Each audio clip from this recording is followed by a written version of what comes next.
morning. Please rise. Let us pray. Lord, we thank you for this beautiful day. We thank you for bringing us together. We ask your blessings upon our college and also upon the proceedings here today. We thank you for the many blessings you give us. We ask all this in thy holy name. Amen. Amen. I pledge allegiance to the flag of the United States of America and to the republic for which it stands, one nation, under God, indivisible, with liberty and justice for all.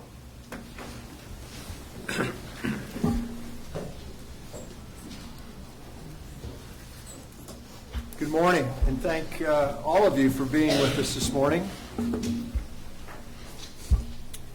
Our first agenda item is to confirm our new date for our October meeting. We were switching that from Tuesday to Monday, October 17th. We had discussed this at the last meeting, so as long as everyone is aware of that, do we need to vote on that? Just confirm it. Okay, this is just an informational item then, so we'll move on to item 3 on the agenda. I am going to defer my comments. We have a rather lengthy agenda today, but I would welcome any comments from any of the other board members. Mr. Burke? I think we got off to a great start for the year for the faculty event at the Coliseum. Very, very impressive event, and I think all of us attended that event who are here today. And I just want to congratulate Dr. Law and the folks who put it together, and it was a great kickoff for the year. Great. Thank you. Mr. Johnston? Just a couple of things that I wanted to bring up. There was the Pinellas County delegation meeting, which Dr. Law made a presentation to and did a very good job. And then there was the last Friday, I believe, the Business Education Summit by the get it all here together because there's something I wanted to mention. Dr. Law was on a panel. There were 2 educators, he and Margaret Sullivan, and 3 from the corporate world and 2 students. And one of the people from the corporate world made a comment about students that are coming to them are very good technically and got great technical skills, but they're inadequate in soft skills, which means their reading and communication abilities were lacking. And I thought, coming from, he was a hospital administrator, and just coming from the side that uses our students and employs them, I thought that was an important comment that I made note of, that it might be that we need to spend more time with our students so that they are able to better communicate both verbally and in writing skills. And I'm just passing that on as a bit of information because I made note of it because I thought it was important. And this was the Pinellas Education Foundation business lunch.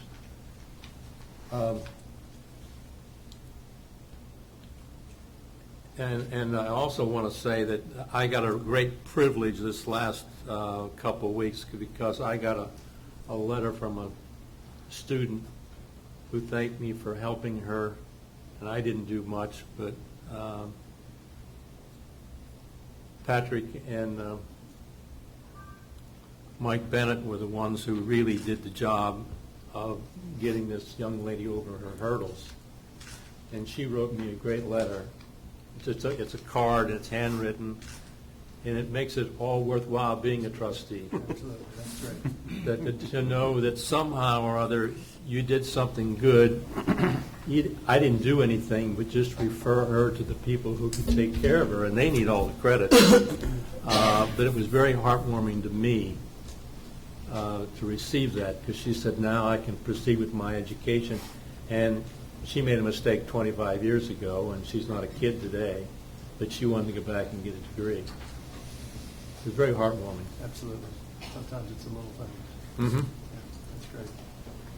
All right. Anything else? Terry. Anything else, Dick?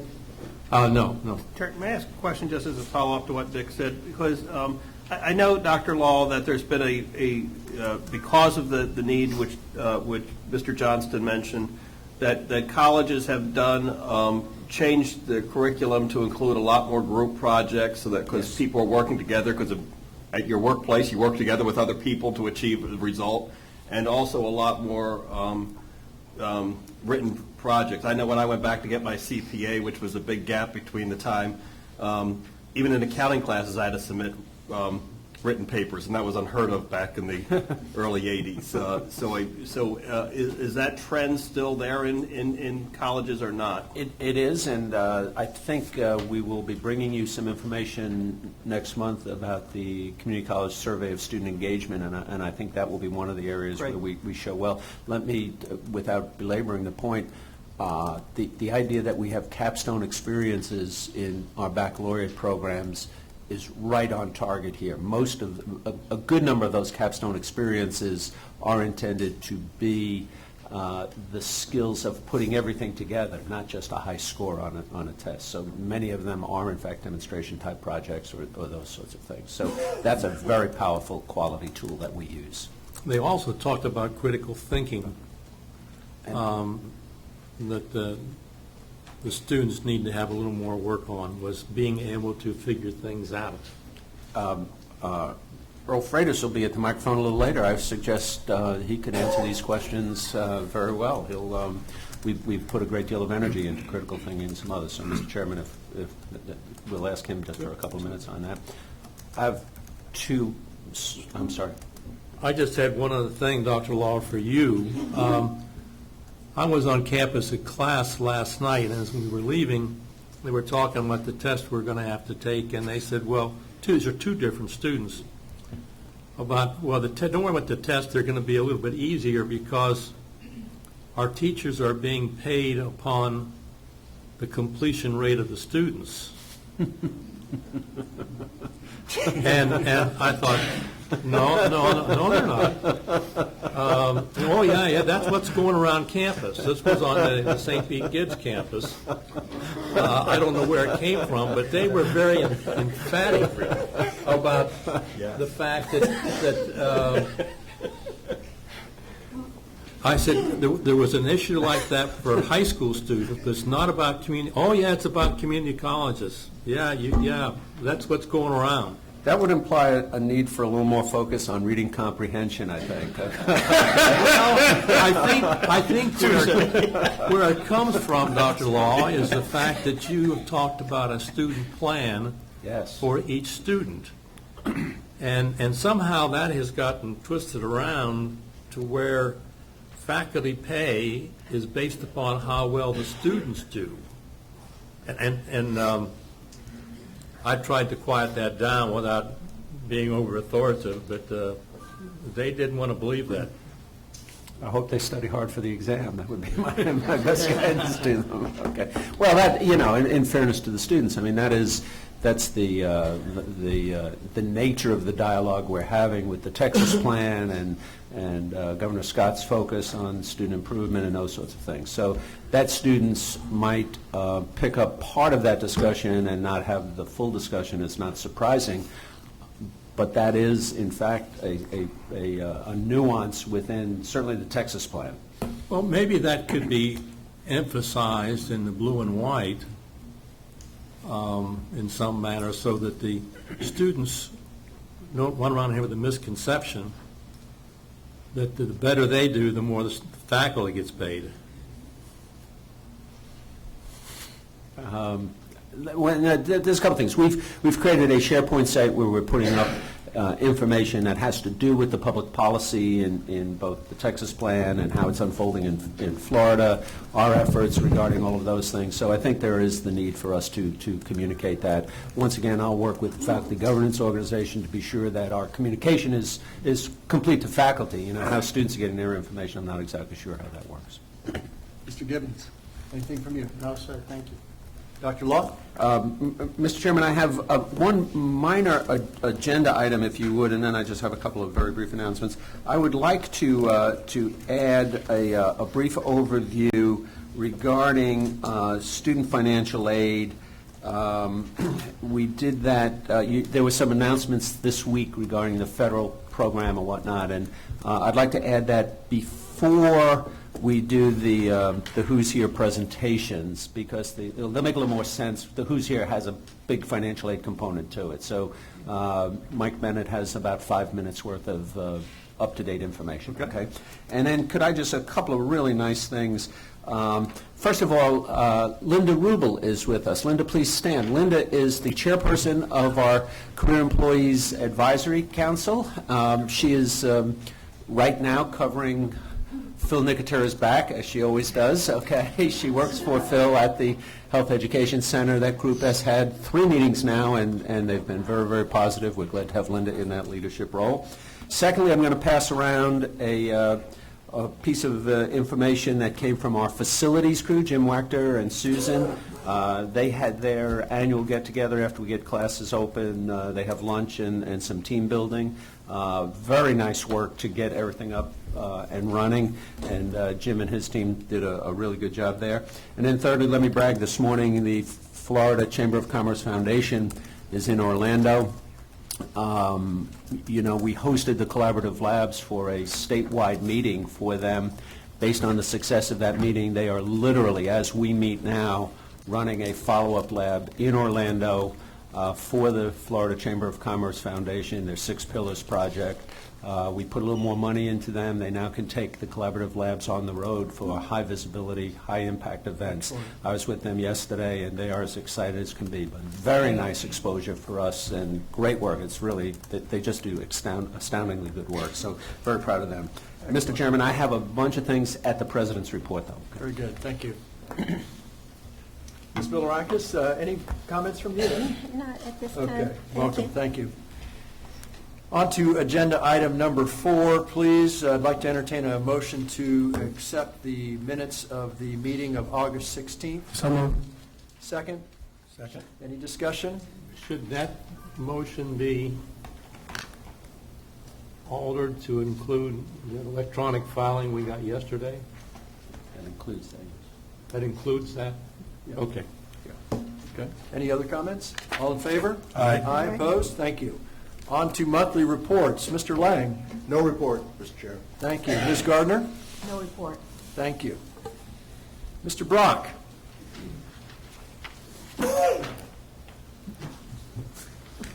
Was that morning. Seminole son of yours up in Tallahassee? He was, as we all were. It was not a great. I think it was, I heard from my son and 30 of his closest friends who were all up there, and so they seem to have a good time here regardless of the outcome. But We had a good fellowship with I'll them bet. at the game. Very good. Good morning.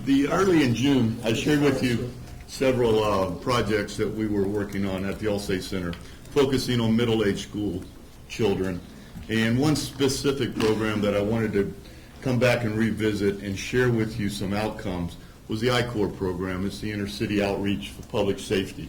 This was an initiative and a partnership with the City of St. Petersburg, JWB, and Pinellas County School Board, where we wanted to target a group of young, middle-aged school children and hopefully plant a seed of interest in public safety programs and opportunities, and more importantly, share with them the importance of good decision-making so they would not eliminate these opportunities in the future. We knew it may not be right for everyone as a career or professional objective, but we wanted everyone to know that it was an opportunity and urged them not to remove that opportunity. We started with about 45 youths that came from Campbell Park Recreation Center, had a great partnership with the city and the Recreation Department, and wound up completing about 35 of those youths. Our goal was to obtain about 10 to 12 of them that would have an interest that we could mentor, reach out to, and visit with throughout the remaining part of the academic school year, and then hopefully bring them back into the program next year as senior campers, if you will, and sustain this program over a 3-year process.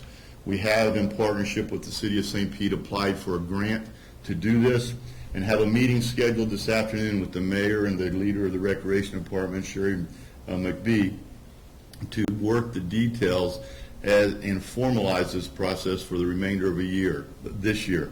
Our hope is to use some of our academy recruits to mentor, maybe on Saturdays, maybe on weekends, these students who have expressed an interest in public safety opportunities. Of that 40 or so, as I said, we were hoping for maybe 10 or 12.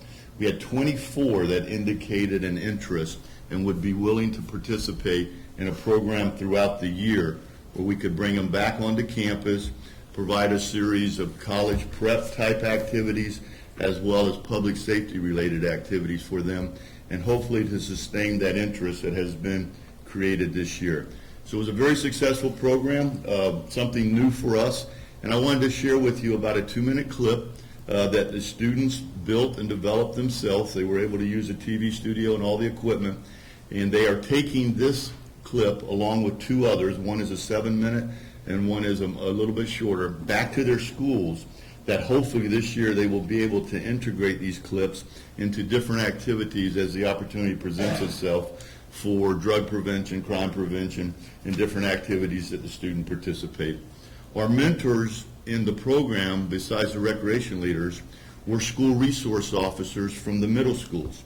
So these kids are going to go back to their schools. They're going to see a familiar face. That's a police officer. They build a relationship with these men and women over the summer, and hopefully that will create a dialogue that will be a positive and continue on throughout the school year. So if you allow me this short 2-minute clip, if we can activate that. We have it out on YouTube also.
Quite a hands-on experience for them, as you can see. And for many of the children, many of them had never been on a boat. We went to the Coast Guard station, gave them that first exposure, and our attempt was to make everything very interactive, very hands-on, and they just had a great time. The heavy lifting on this was done by Terry Collier and Watson Haynes, and we had a heck of a summer with doing things that we had never participated in before, so we're hoping this thing. JC, how is it?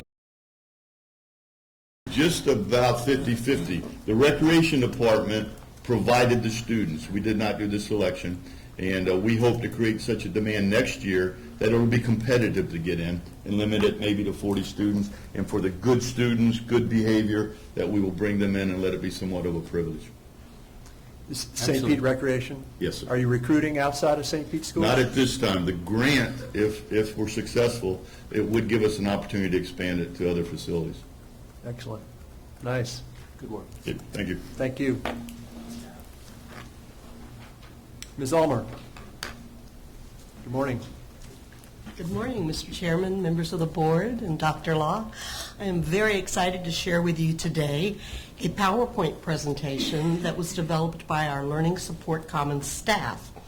The presentation was designed to encourage students to visit our Learning Support Center and to share with them the services that are available. The promotion seems to be working very well. We've had 1,184 visits since the beginning of the term 3 weeks ago. So I present to you the very creative work of our Learning Support Commons staff.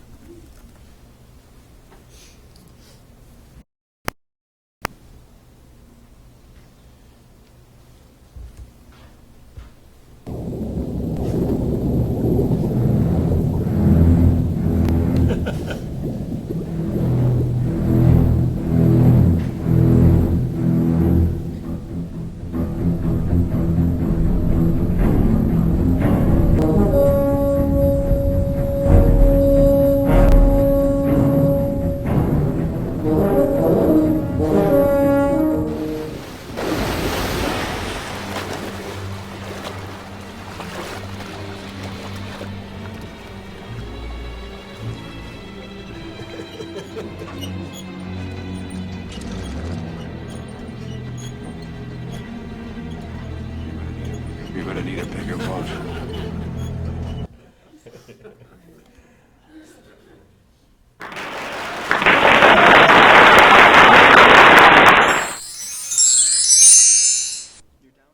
Your downtown tutoring team would like to welcome you. We're your bigger boat. Don't sink in a sea of homework when help is right around the corner. At the downtown campus, Mike, Joni, Doug, Latasha, and Jim are here to help you with math and science, including anatomy and physiology. Jan, Bladar, and Logan will help you with writing, computers. And Heather, our librarian, will help you check out books, do library research, and learn how to write citations. You don't need an appointment. Just drop by room DC 314 at the downtown campus on Monday through Thursday from 8 in the morning until 9 at night, and on Friday from 8 a.m. until 2 in the afternoon. Whether your classes are day or evening, we are here to help you succeed. We will help you understand your assignments, achieve your learning objectives, learn how to use the required technology, increase your competency, and learn new skills. This will increase your confidence as help you become an independent learner. Our math and science tutors are fully equipped to help you with your classes. We help with all math courses taught at the downtown campus, from pre-algebra to calculus, statistics, and liberal arts math. We help you understand your biology, chemistry, oceanography, and earth science materials.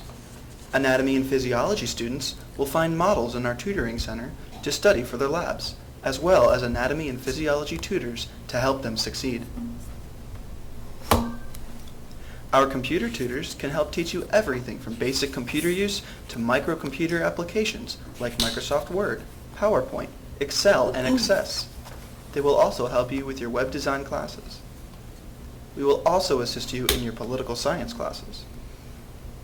Our writing tutors will help you improve your writing. You can become a better writer for any of your classes, no matter what your needs are. Our tutors will work with you on everything from the most basic writing skills to advanced level research papers, literary critiques, and ethics CTAPs. With their combined computer and writing skills, our downtown tutors can teach you how to put together a PowerPoint presentation for your speech class with video and audio, just like the one you're seeing now.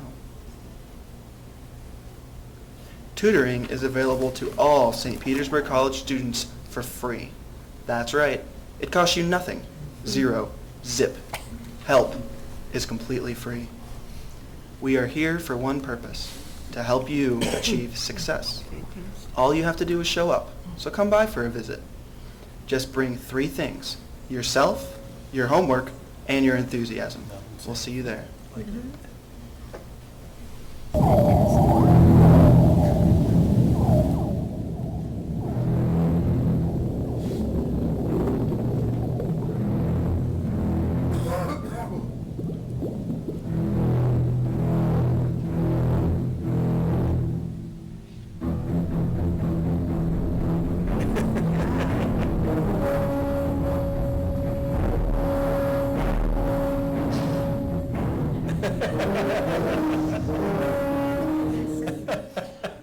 Very good.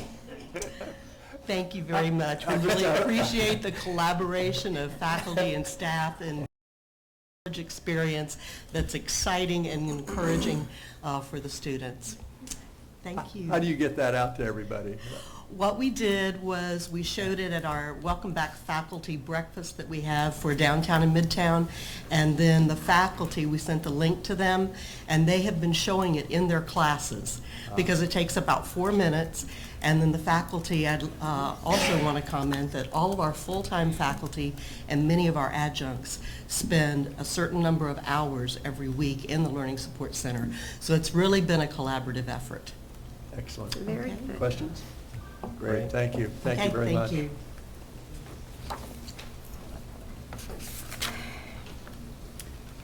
Dr. Freitas. Good morning. Presentation to the board for a long time, so I have no fancy film prepared for you, but the bar has been set. It's great to be back. A little explanation on why I'm back. Dr. Mahoney, who was reelected as Faculty Senate President, took the job as the academic department for North County. And for some reason, I was elected vice president last year, so I am going into this role. I guess this will be my third term. I've worked very closely with each and every one of you, and I'm looking forward to another term. Y'all have been an extremely supportive board, and the faculty appreciates you immensely. I believe I have a slide. I was trying to be cocky. I didn't bring any notes up here, so I need my slide. If not, I think I have it from memory.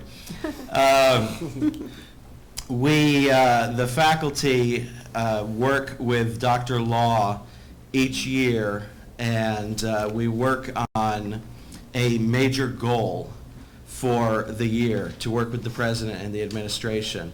And to that effect, thank you. To that effect, the faculty will be working on a collaborative lab on October 7th, where all faculty have been invited to discuss what our plans for the year will be. So we're looking forward to that. We've had a few dozen faculty already sign up for that, and we'll send out the invitation a few more times. Of course, any of y'all are welcome to come if you'd like. I'll get that invitation to Marcia. Another thing that I'd like to briefly mention is the student life plan, which Dr. Law has been discussing with all of you, and I believe he's discussing a little more today.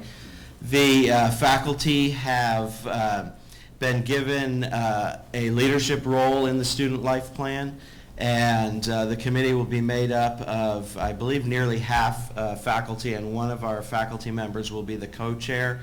And Mr. Johnston, I was not aware about the relationship with grades and pay, but I think that having many faculty on that committee will be able to get the correct word out. So don't worry about that, sir. We'll take care of that. One last thing that I wanted to mention, well, maybe a couple of last things.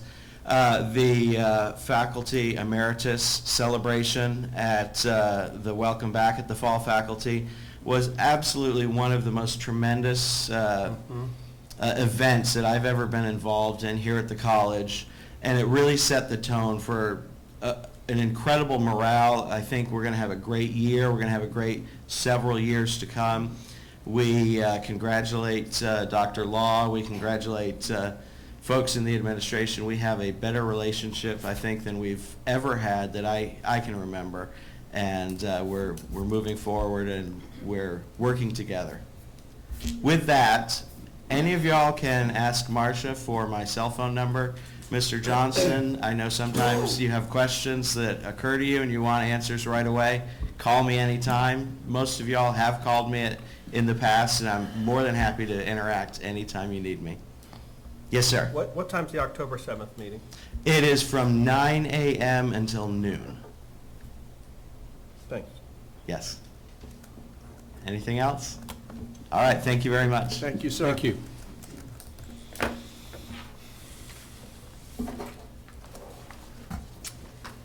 Okay, we will move through the agenda to agenda item 7A. Dr. Law. I'd like to start with Michael Bennett.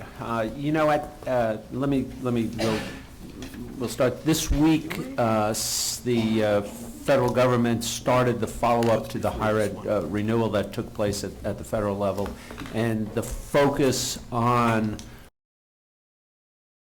as high as it's ever been. One of those areas of focus, of course, is the default rate and our efforts to lower those default rates. Michael's going to share where we are at St. Petersburg College. My assessment is that we are, look, nobody likes any default. I wish the level was zero. It'll never be zero. We're lending unsecured loans to students who have not been through any qualification process, so there will always be some slippage in that. But we can move ahead. I want to make sure that students, A, can get through classes, B, don't extend themselves too far, and C, that we're doing everything that the public would expect for us to collect those dollars. So let Mike put that in a perspective for us. Good morning, everyone. Good morning. Good morning.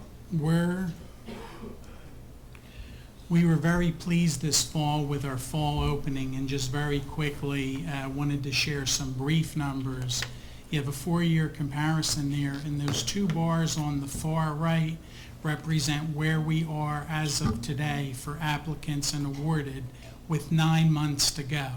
So we have 32,634 applicants, 21,255 awarded. This is where we are with dollars as of today. And again, that far right bar has 9 more months of growth. Oh. This is where we are with Stafford loans Can you as go of back to today. that, I'm sorry, just for a moment?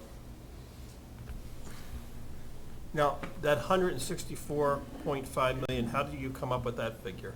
That's what we've awarded for the year at this point in time. Last year, we awarded 168 million for the total year.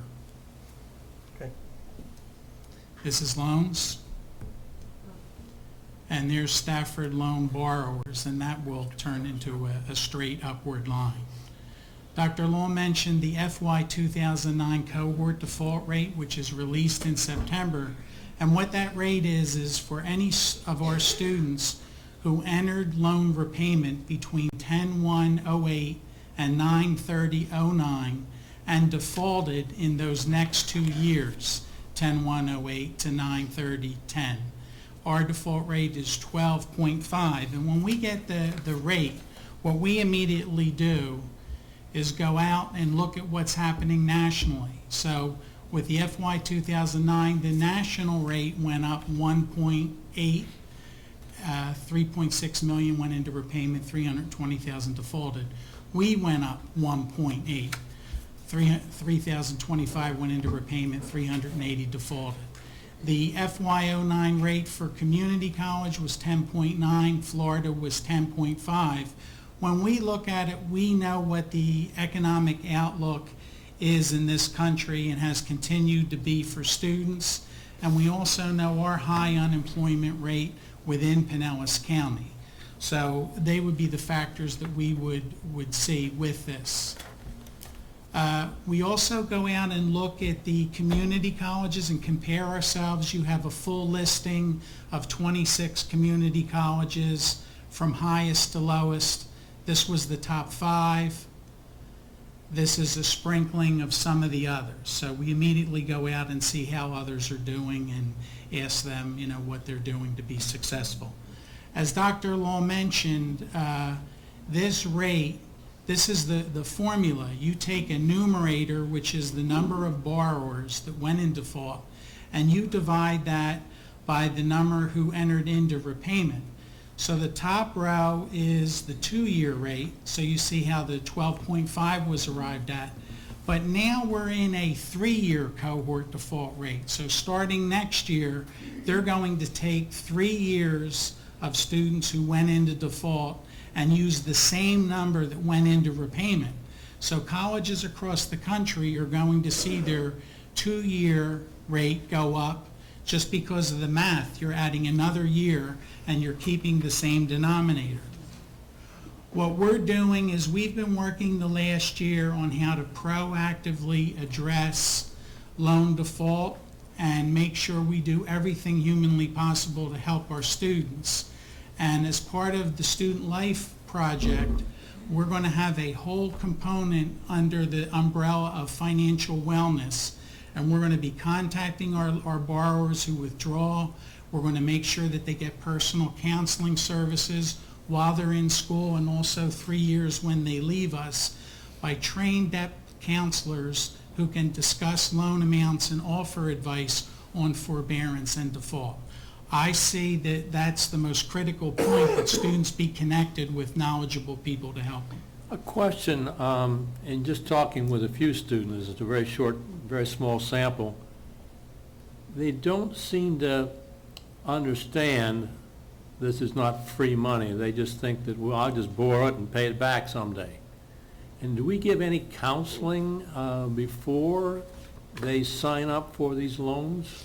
We are always, speaking with the students, and all students are required to take entrance counseling where they have to go online, answer questions, and will not process the loan until they've completed the entrance counseling. So they have thorough knowledge of what their responsibility is. They have thorough knowledge of going online, but I think where we're heading with this whole financial wellness is, you hit it right on the head. They need continual dialogue with somebody, stopping them during the year, saying, I'm just doing a courtesy call, making sure you understand your loan, and that kind of high touch throughout the year. Because I've just run into a student and he wants to take a semester abroad, and he said, well, I'll just borrow money to do that. I'll just get a student loan to do that. I said, wait a minute, that doesn't make any sense.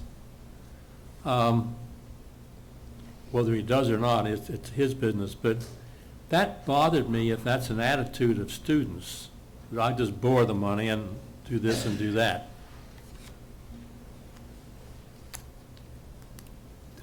I think on one of your slides you went through, you had Stafford loans for $94 million. Yeah. Is that a 1 year amount? Yes, that's 1 year. And how many students was that? I couldn't, Let's go back to the number. I think it was 11,000, Ken. No, it was,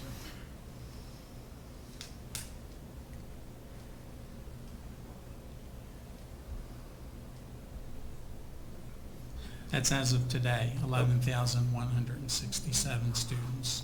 I would say we could be as high as 15,000 by the end of this year. Mr. Johnson, I wanted to just reaffirm, we even changed the front of the registration screen to remind students, they have to make a special effort, click this box, that you are borrowing money. Once again, just to try to be ever mindful that this is not free money. May I make one other point, if you would? For the first time I hear students are borrowing money because they need money. The part-time jobs are drying up and other kinds of things. I'm very nervous about this issue. Well, what happens is a student gets out of school, doesn't find a job immediately. Yes. They're old enough, they want to get married and buy a house, and they already owe $100,000 for education. And you're just building in a natural default somewhere. Okay, and I'm really perplexed by what you're showing us. $94 million of Stafford loans for 1 year and 11,000 some odd students. I just did a quick calculation. I'm learning to use my phone better. Comes to $8,400 a person. I just can't believe that's a correct figure. I can give you the full breakdown and the amount that's being borrowed. We have 11,000 students averaging $8,400 of debt in 1 year to come to St. Petersburg College? No, I don't think it's 8,400. I'll have to go back and Well, what get am I the full- missing then? At this point in time, I don't know without going back and looking at it. Okay. And I apologize. You get where I'm going at? Yeah, it might be the accumulated debt. No, it won't. It won't. That wouldn't surprise me, Ken. When you package financial aid for the whole year, you're already anticipating they're borrowing for next semester as well. Yes, is what's that's for the happening, full okay? year. So is that encumbering more than 1 year then? Is that? No, you apply for the financial aid we know what we're going to award you based on the entire year going forward, so you can plan. We haven't awarded it yet, but we're calculating this is how much we will be awarding to 11,000 students. So it's like $4,200 a semester. Let's get the real Yeah, numbers. and I'll get you the full report. Well, I want to know, are these parents involved at all? I mean, what if the student comes from a wealthy family? They could still get the student loan? Yeah, they can still access the student loan, and most of our students are older, 70% are older students. if you figure the cost of books, roughly $100 credit hour, and if you're taking a full load, it probably doesn't take long to start adding up to that $8,400. But Mr. Johnson, 84 is they're high. getting other aid too. A lot of these are getting Pell. Yeah. So I mean, Mhm. anyway, well, Let's find out. Well, I promise to straighten it out, and I'll send something out. Mr. Bennett, that's the question I was going to ask. I know that when I was in school, people didn't get other aid, so they had to take loans. How many of these young people are not getting any aid? I would like to know that, because I'm sure that that's where the number is. Why is it so high? Because a lot of, first-year students, their financial aid is based upon their parents' income. Right. And a lot of the first year, when they're not a independent student, they're not getting any aid because, my kid wouldn't get any aid the first year. And then their only And aid then would be a loan. It would be a loan. So if the parents aren't participating in sending the kid to school, and then the first year, their financial aid is based upon the parents' income, then they're not getting any aid. That's the issue. I can get whatever data we need, but right now, 30% of our students are with parents. 70% are on their own and older. But I am correct that the first year of their financial aid is based upon their parents' with their parents' tax returns, if they're an incoming freshman, right? Yeah, if they're a dependent student, if they were first year and they had a child, And it's different. yeah, it's different. But this is a full package. This is going to be counseling, financial literacy, print materials, messaging, social networks. So we're going to be doing lots of activities in the upcoming year, and we'll have a full report at a later date. And I'll also circle back with the data on the Stafford loan amount again. Sorry for the confusion. Do we have any restriction on how they use this money? No. So they could use it to buy a car with? Or whatever. Yeah, once they qualify for the loan and we award them, it's their loan. So that's maybe why it's so high, because your tuition and books, when you add it up, shouldn't be that high, but if they're using it for personal items, then there's a good possibility that could be why it's so high. just so, again, is the award and the actual acceptance of the loan two different things? I mean, is the $94 million the actual cash that we've lent out, or is that the potential of an amount? That's the potential of the amount for the entire year for this year. Okay, so they may have, let's say, you award a student $10,000. It's kind of like a line of credit. They can go up to $10,000, but they don't necessarily take out $10,000. Yeah, there's an offer and then they can take less. So that number we're Okay. looking at can come down during the spring. That's just a snapshot of right now. I think that would be helpful for the board, of how much, like in last fiscal year, how much was awarded and how much was actually lent. Is there a big variation in that, or difference in that? I'll get that for you. Okay, just, Mr. Bennett, one quick thing. One of the things that may be helpful is, I remember, I don't remember what college it was, but at one of these conferences, they said that they went over the options of how you can pay this back. I think one of them was forbearance, and I don't think any of these young people understand that if they don't have a job, you don't have to pay it back immediately. Maybe that's something that we can tell them or show them when they're filling these papers out, that here are your options of, if you don't have a job and you can't pay it back right away, you can just pay something. and you don't get in a default.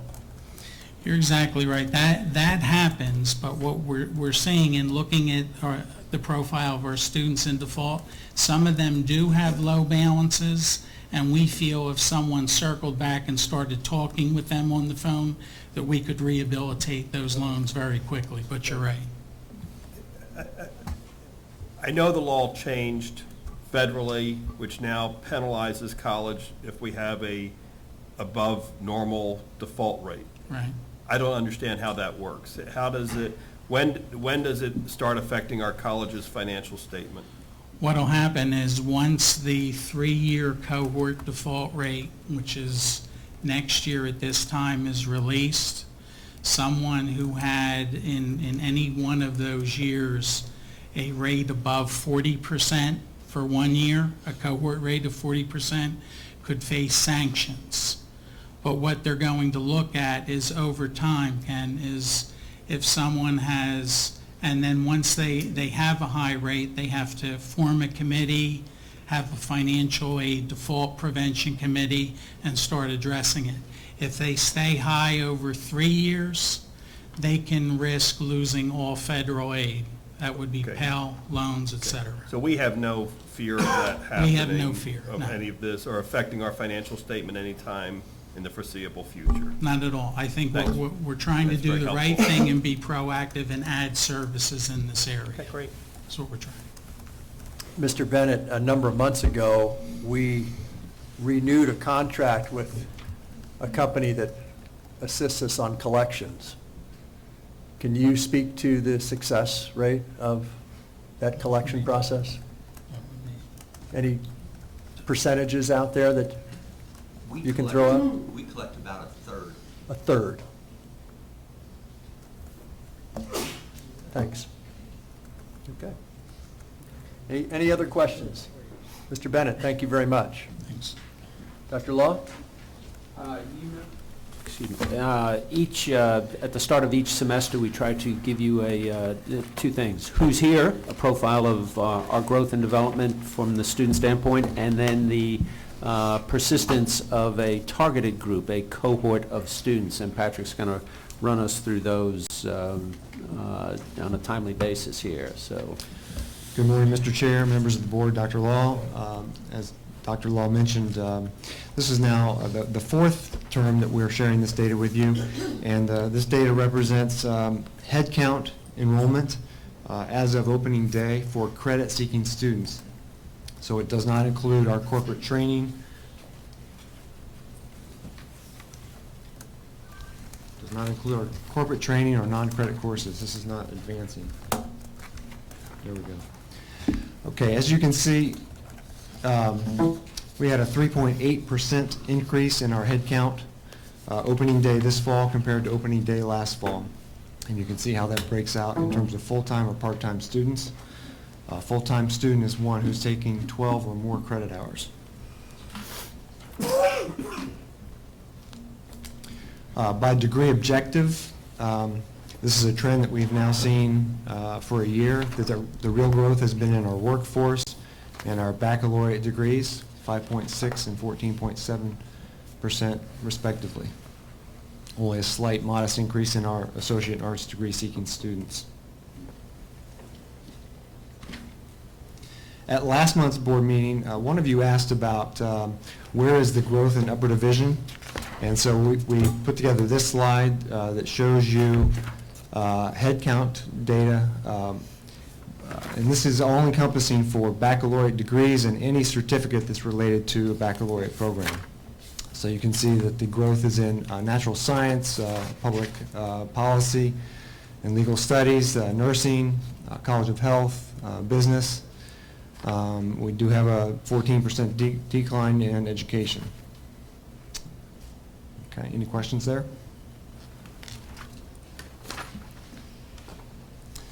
Okay, this slide breaks out our total enrollment in three categories. A continuing student is one who's enrolled this fall and was enrolled in one of the last 3 prior terms. A new student is someone who's never attended St. Pete College before until this fall. So that could be a brand new first time in college student, but it also includes our transfer students. And then a readmitted student is a student who has been here in the past, but it was more than a year ago. So our increase is in continuing students, and that's again a trend that we've seen for the last year. And yes, Mr. Burke. The students, and I know we've been through this before, the students who don't seem to succeed are the ones who, one of the big indicators, undeclared major. We don't know if they're here for an AA, we don't know if they're here for workforce, we don't know if they're here for a bachelor's degree. What are we doing to reach out to these 6,400 to find out what the heck they're doing here? Good point. Many of those undeclared students are in an accelerated program, many dual enrolled students, early college students, collegiate high school students. Can we take those, don't we know that that's why they're here, and take them into another category or something? So we don't call them undeclared if we know they're dual enrolled or Certainly. high school students, or, I mean, I don't know, I'm asking. No, I think that would be a very good idea. Ken, I like that idea because a lot of students, this is what I'm doing. I'm a non-degree, I'm an honor student. I'm just coming back to take a particular class. And when it shows up in the completion ratio that they look at nationally, that's what bothers me when we have all this, looks like the students That's falling like a off. career enhancement category to me, or something. I don't Right. care what you call it, but I'm just here to take an Excel class that's maybe a bad example or something, just so I have my skills in that area. Yeah, right. You had no intention of taking maybe even a second class. You're just Right. here for one, or like our dual enrollment students are here, and it's like your two boys, you know, I don't know where they fit into all this. And there should be something, because there's no intention of those people going forward. So it makes our completion rate look worse than it is. How would we do it? Like, I know a friend of mine, State Farm agent, he just wanted to take a Spanish class just so he learned Spanish. He took a credit class. He didn't take the, a seminar type of class. He took a regular credit class. How would we would he be in this undeclared Yes, he thing? would. He would be a non-degree seeking enrichment student. Okay. But your point's well taken, and certainly next time we do that, we'll take out the accelerated populations. And- Doctor, where do those people appear now? Are new students or? They're dispersed in this slide. They're dispersed accordingly, whether they're continuing new or readmit, based on the definition I just described. Okay. Okay, this shows some financial aid data. Our full-time financial aid recipients and our part-time financial aid recipients. And you can see the tremendous growth in our part-time financial aid recipients year over year. And financial aid, Mike Bennett's office provided these figures, and these are for the recipients, the awards for this term. I don't think this represents a full academic year. What's interesting to us here is really the dollar amounts aren't going up per student. The overall dollar amounts are going up because we're giving aid to more students, but the per student amount is relatively the same. And this year, the feds did not change what they call their Pell chart. The amount of Pell money that students get this year is relatively the same as last year.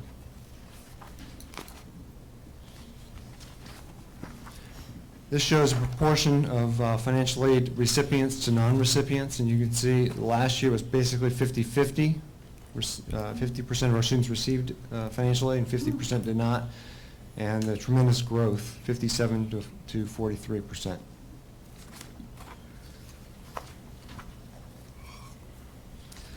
Okay, this breaks out our enrollment opening day by ethnicity. Again, growth in our African American students, Hispanic students, modest growth in our Caucasian students.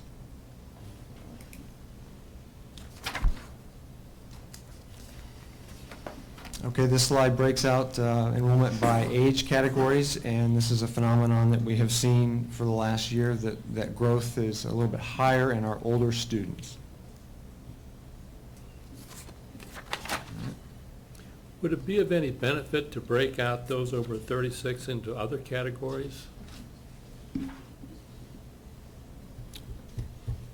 We can do that. We know that, for example, many of our baccalaureate students are above the average age. They're in their 30s. We can do that.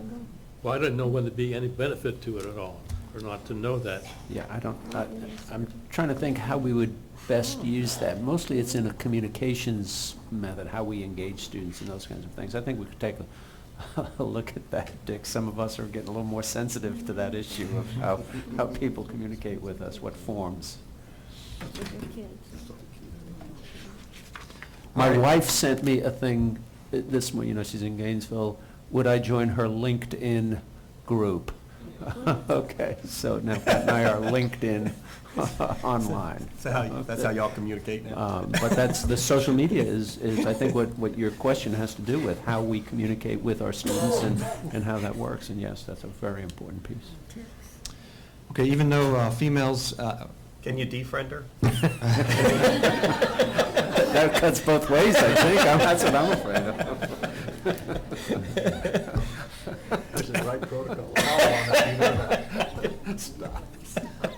Even though our female students are still outnumber our male students considerably, we had a higher percent growth in our male students.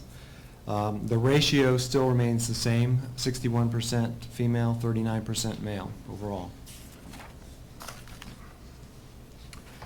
This slide shows instructional method, online only, 12.8% growth there versus students who are taking a combination of face-to-face, that's what the FTF is, and online, versus those just taking face-to-face only is relatively flat.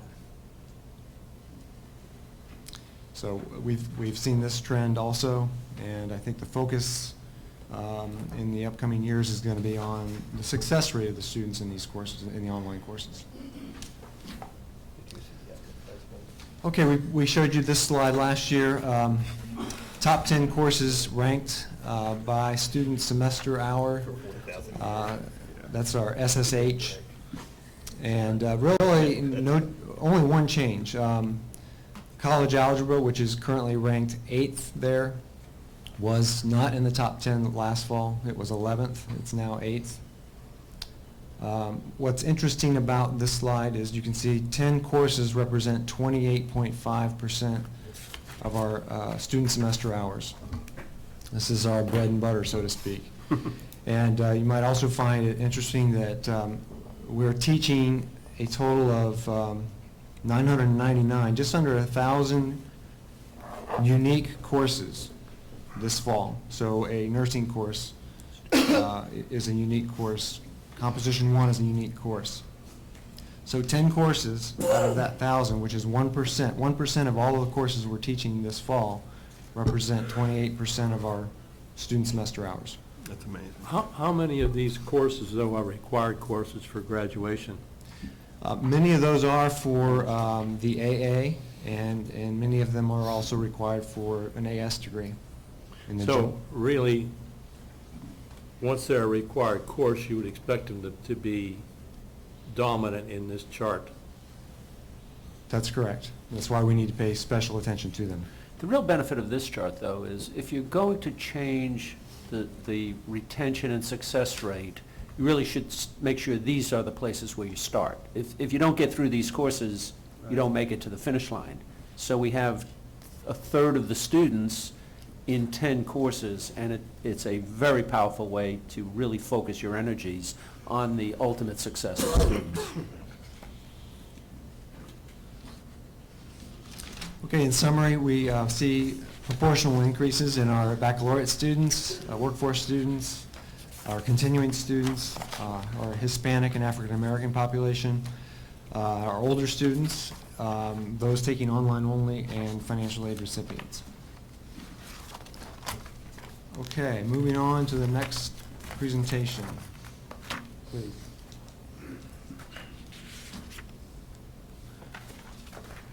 Okay, this presentation is going to just focus on first-time in college students. It's important to note that means we could be looking at students who were a dual enrolled student while in high school, or even a early college student in high school, and they may have even graduated with their AA. If they came back to us, they're a first-time in college student. That's how we have defined a first-time in college student. So if I took a comp course while I was still in high school, and now I've graduated from high school and I'm coming to St. Pete College for the first time, I'm in this cohort.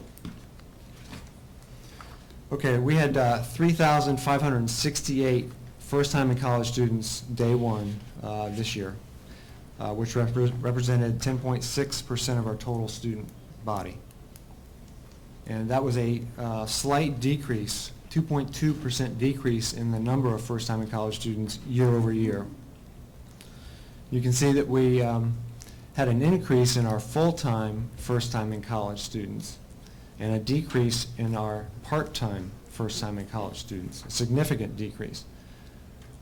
Last year, it was about a 50-50 split between full-time and part-time, and we've had a significant growth in our full-time first-time in college students. This could be an indication that there are some students that did not get into their university of choice that have joined us this fall.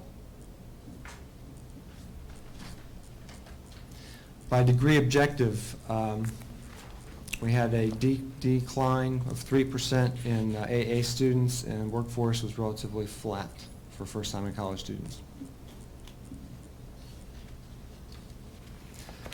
By financial aid recipients, full-time, huge increase. That corresponds with our enrollment increase in first-time in college students, 25%, and just a modest increase in our first-time in college part-time students that received financial aid. By ethnicity, unfortunately, we had a decrease in our number of African American first-time in college students. We've got work to do there. We had a substantial increase in our Hispanic population of first-time in college students, and a slight decline in our Caucasian students first-time in college. The work that we did at Gibbs last year, Gibbs High School, really concentrated on 10th and 11th graders. So we hope to see the fruits of that labor next year. Okay, this shows the age breakout for our first-time in college students. Interestingly, we had the only growth was in our traditional age student. And this is a reverse pattern than the overall population of students, where we saw the growth in our older students.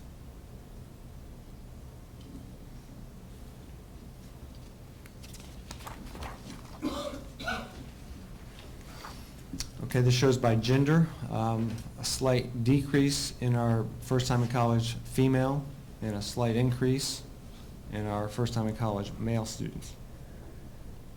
Do we attribute any of this to some of these outreach programs that we're doing? We do, but the next presentation I'm going to show you is going to show us that we've got some work to do in retaining our male students. And this shows you by instructional method. This is not surprising to us. We have policies in place that somewhat restrict students that are new who test into 2 or more areas of college prep. They're not allowed to take an online course, so it's not surprising to us that we see that number coming down. Really, the only growth was in our traditional brick and mortar face-to-face courses. So in summary, we saw non-proportional increases for first-time in college students with full-time students, those that received financial aid, and our Hispanic population. And we saw non-proportional decreases in students over the age of 21, students taking only online courses, and African American students.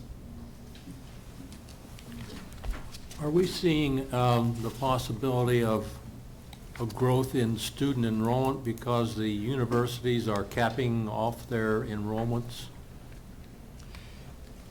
We could be. As I alluded to a minute ago, we saw an increase there in our brand new students in the traditional 21 and under, where In our overall population of students, the real growth has been in our older students. So when we look at our brand-new student, the growth is in that 21, that traditional age student who may have not gotten into their university of choice.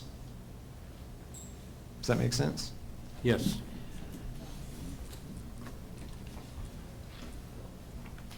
Okay, next presentation.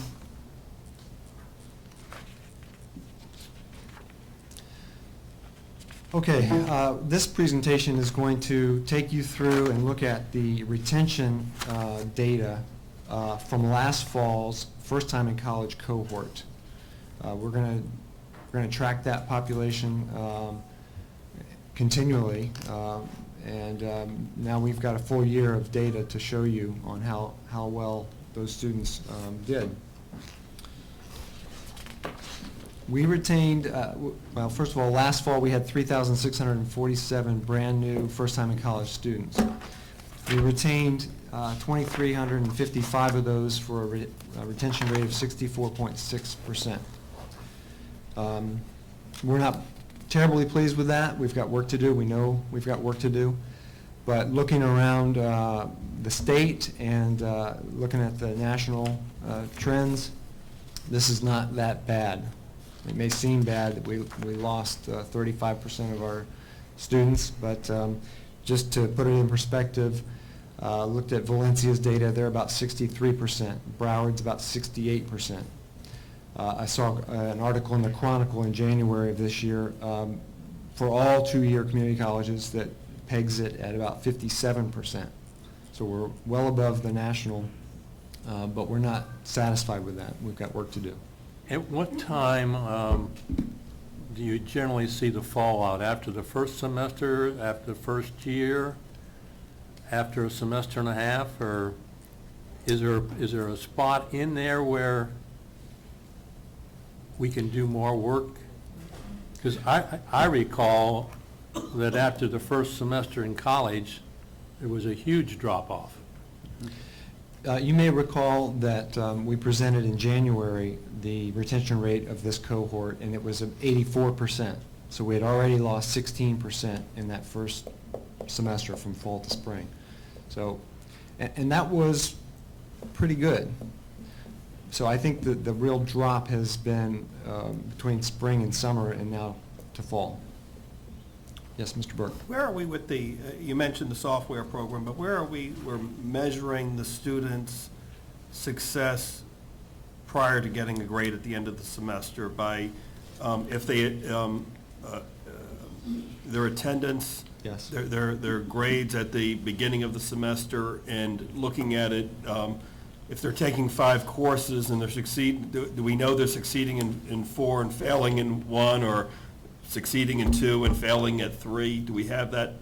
I know that was an aspiration of ours to get that type of monitoring software. Are we there yet? We're not there yet. I think what you're referring to is an early alert or early warning system.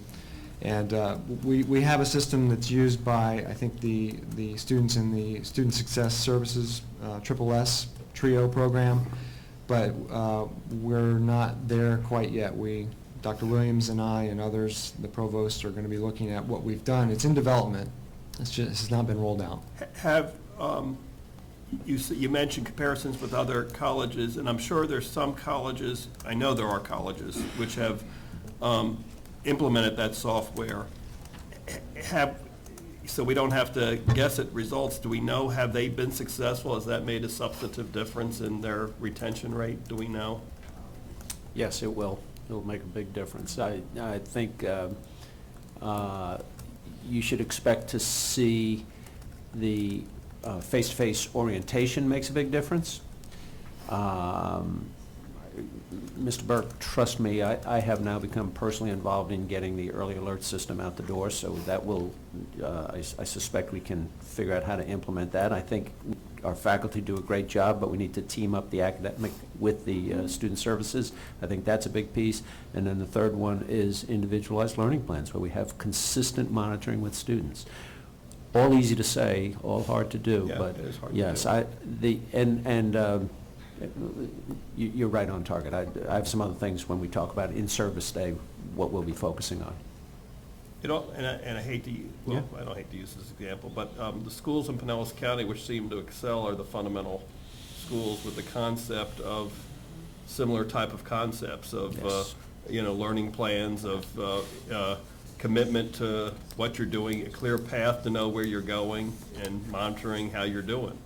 Yeah, I mean, people don't change too much between their senior year and freshman year of college.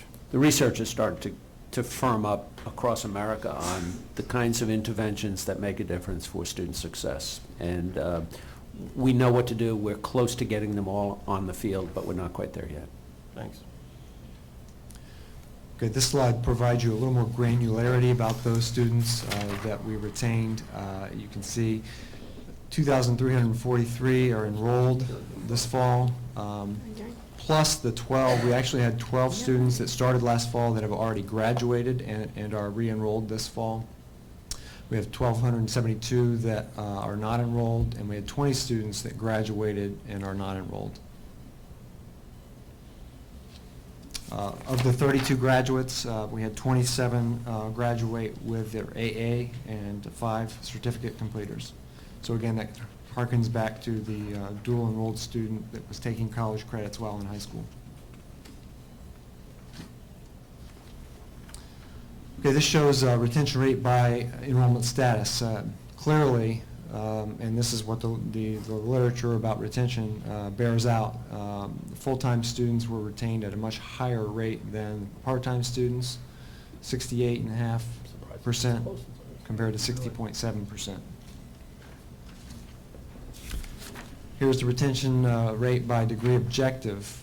I was a little surprised by this number, but drilling down, we had more full-time students enrolled in AA than we had in workforce programs.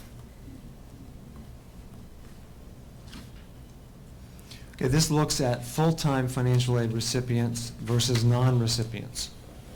Big spread here, 10 points spread between the retention rate of those full-time students getting financial aid versus those not receiving financial aid. And the spread is even bigger for part-time. This shows part-time students, financial aid recipients versus non-recipients, 66 versus 54% retention. Okay, this shows by ethnicity, and clearly it shows that we've got some work to do with retaining our African-American students. Only 58% were retained from fall to fall. 67% Hispanic, 65% Caucasian. Also, I drilled down a little bit and looked at the full-time status of the African-American students, and only 35% of them were full-time, compared to almost 50% of the Caucasian students that were full-time. So the full-time status plays a big part in the retention rate. Dr. Renard, do we know why they were less that were full-time students than African Americans? Is it because of work or? I mentioned this to Dr. Williams yesterday, and we believe it has to do with the money, that the African American students can't be full-time because they're not getting enough support. Okay, by age, what sticks out here is the 22 to 25-year-old population. Even though it's a small proportionally small group, only 58% retained. Those are students that probably had to leave just to go to work to make ends meet.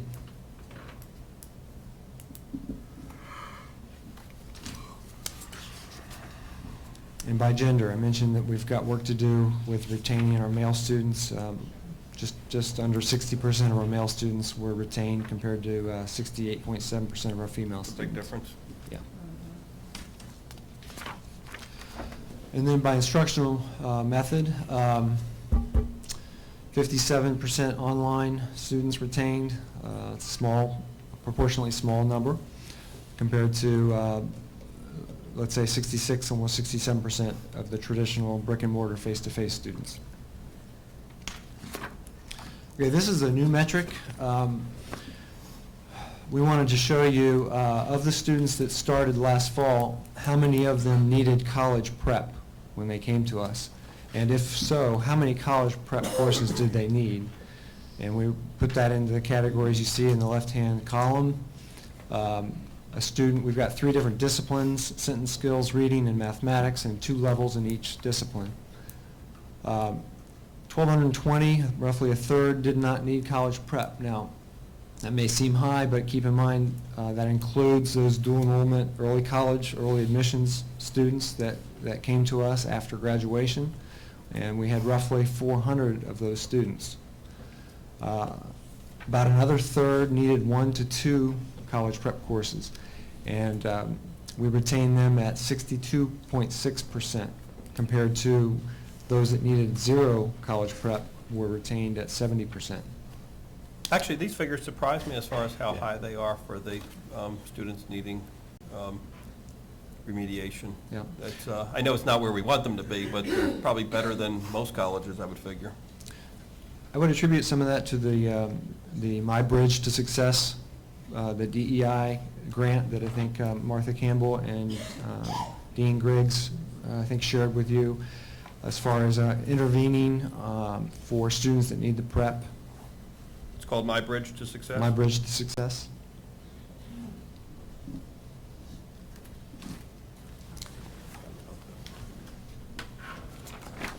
Yes, and Dr. Williams just whispered also our SLS programs. What? SLS, the Student Life Skills courses that are required when a student tests into 2 or more college prep courses. This is also a new metric. It shows you how many credit hours those brand new students from last fall have completed. 0, 1 to 15, 16 to 30, and so on. And disappointingly, we've got 458 students that started with us last fall that have yet to complete 1 course. That's roughly 12.6% of the total population that started, and they only retained at 14.6%. And you can see pretty clearly that the more a student is enrolled and engaged in completing courses, the higher the retention rate. Mm-hmm. Is that possible because the students really aren't motivated in some manner? Or they're just start cutting classes and aren't participating in class? It's a number of factors. Not motivated, unprepared, not really knowing what the college experience holds in store for them. Kind of going back to what Ms. Ulmer presented as far as the tutoring. Yeah, somehow or other, it seems to me we need to grasp that very quickly, because a lot of the students I hear that just aren't tuned to the college life. They're not mentally prepared for it. So when an instructor asks them to do something, they may or may not do it, and they may not show up next time in the next class. And then miss a couple of classes, and then they're way behind and in big trouble. Yes, and this goes exactly right to Mr. Burke's point about the early warning system and the need for that. This is the slide I think that we should build on for the life plan. If you signed up last fall, that's how you got in the cohort. You were first time in college at St. Pete College last fall. You didn't pass any courses in the fall semester. You had 0 credit hours. I think we need to intervene immediately before we let you sign up for anything you want the next time around, okay? Look at if you completed 15 or less credits, you have a 50-50 chance of dropping out. Mm-hmm. It seems to me that's sort of the step 1 to not let that happen. And cut that number, 91%, I'm not sure I can approve on a 91% retention rate. That's, to help me, that's going to be as good as life gets. I can improve on a 50% retention rate, though. So that's what the life plan is intended to address. Dr. Law, hold on a second. Yes. Dr. Law, after looking at some of these slides, you and I had a conversation, I guess, earlier this summer, and we were talking about maybe some type of coaches, and it's becoming evident that that may be what we need, especially for minority students, Hispanics and African-American students. I'm not sure how we get to that, but I know you were working on that, and I mean, I just don't know. We've gone backwards instead of forward, and you know, I went over to HCC for the, what is it, Black, Brown, College Bound, was that what it's called, Dr. Williams, or whatever? And that seemed to be a good program, but it seems to me that we're going to have to push this forward somehow. I don't know. This is kind of disheartening. We do a good job at this, don't get me wrong, but I'd like to see us be more successful at it. All right, this is the last slide, and it's a new metric showing you, of the cohort, how many of the students withdrew or received a WF grade, and how many of those grades. So we had roughly half of the cohort had no withdrawals. 1,199 had 1 to 2, and you can see the immediate drop in retention rate from 76% to 60%. And then beyond that, it just falls off the cliff. So this is eye-opening data. I don't think we've ever sliced it like this before. It's good for us to look at it this way, and it sets our directions.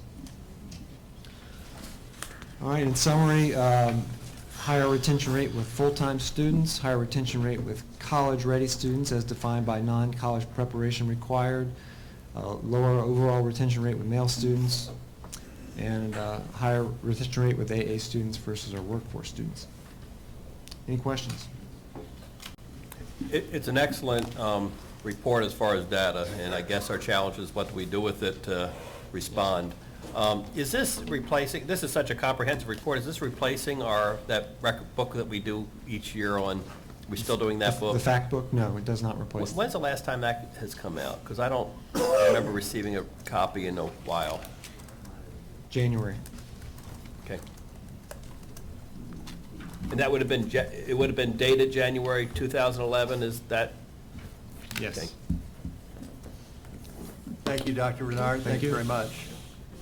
Thank you for your attention on this. I mean, it's probably more than most of us can accomplish, but as a board, you start seeing the big picture of the need to intervene and marshal our resources in a targeted way. So I appreciate your sticking with this, and it's very powerful. You know, Dr. Law, I wonder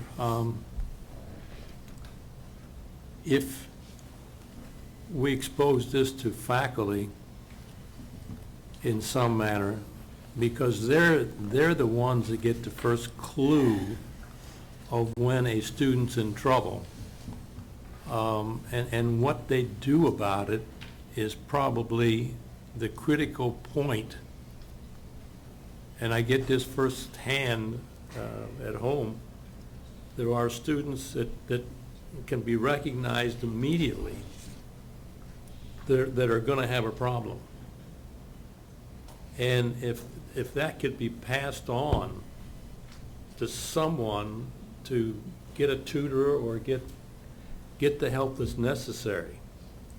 But I think if the faculty can be our alert system and just tag those students and have a way to convey it, maybe in confidence, that look, I've got 3 students in my class, and unless they get a little more interest in class, they're not going to make it. We're on. You heard at the opening fall faculty meeting, when we talked about working together to address this problem, there was spontaneous applause from the faculty. They are ready to help us if we will outline a logical partnership to address this need, and that's where we are. They are ready to help us on this issue, but we cannot assign it to the other guys. So, well, it's a faculty issue. No, it's really an advising issue. No, it's all of us have to take a piece of this puzzle. So, Mr. Johnson, that's exactly where we're headed. Thank you for that. I appreciate that.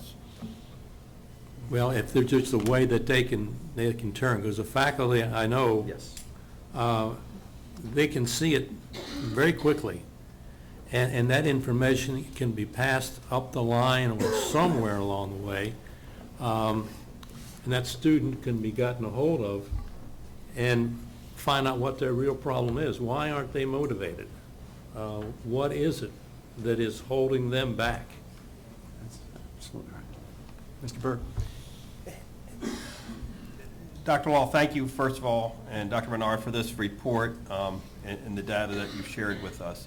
And our challenge is, where do we go from here? And that's the part that does concern me some, because nationally there is this program, board members, you've probably heard it in different periodicals, called Achieving the Dream Colleges. And let me tell you, from a textbook standpoint, theoretical standpoint, it looked like it was well-researched, and it looks like if you follow these steps, and they especially went after at first high minority enrollment colleges, and had all these programs, and colleges spent a lot of resources to put money becoming Achieving the Dream type of college, and to increase the results. It was all about increasing the results, exactly what we're talking about here. Well, the first reports on it show it's not working.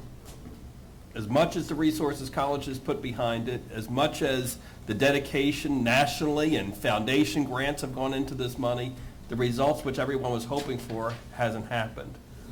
Which is, and I don't know why. I have no idea. Dr. Law may know, he reads these things very thoroughly. I don't know why, but it's just surprising. I guess the thing I guess we have to be careful with is copying programs from other colleges that we know work, that we know that they're not fudging the numbers, that we can go in and see there's tangible results of wherever we put, because this is too important, and there's too many examples out there that do work. It's just a matter of finding them and finding if they're really the truth. And I'm not sure if you care to comment on that, Dr. Law, but and it's tremendously disappointing, to be quite honest, on a national scale, that this Achieving the Dream is not happening the way it's supposed to. Well, it's like most things, if you go across the spectrum, some it's working exceptionally well, and some it's not working at all. But just, you see the smile on my face. On the All College Day on October 25th, we have invited in Rigo Rincones, who is the vice president in charge of the data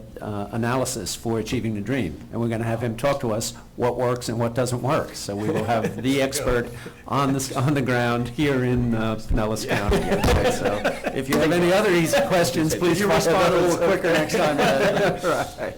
Is that something we've been invited to? No, but I'm looking very closely at how it works. I need to tell you, some of my friends who are at presidential level, and they are at the spectrum. Oh, I'm sorry. Achieving the Dream is. This is not the thing. This is not at our college.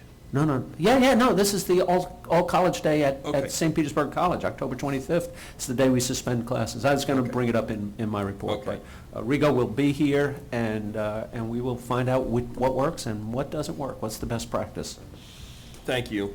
Mr. Burke, I'd still like to go back to my point. I'd love to have several faculty come in and tell us what they perceive to be an answer to this solution, because I do believe they recognize it immediately, and it's what they can do about it. What resources do they have available to them for these students?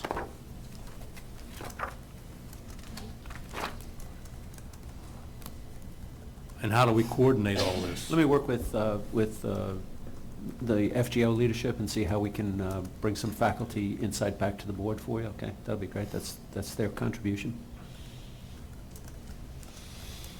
Okay, thank you very much. Anything else on that, Dr. Law? No, thank you again. Moving through the agenda, I'd like to entertain a motion to approve D, 1, and 2. Can we do E1 also? Yep. So moved. Second. Discussion? All in favor? Aye. Aye. Ms. Ryder?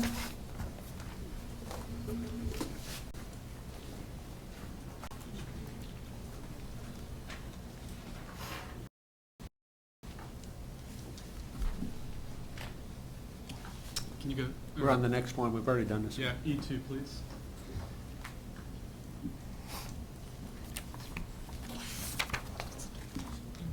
While he's pulling that up, what we have for you are the Phase 3 construction documents and the final guaranteed maximum price for the student intake facility at the downtown project, or at the downtown center, excuse me.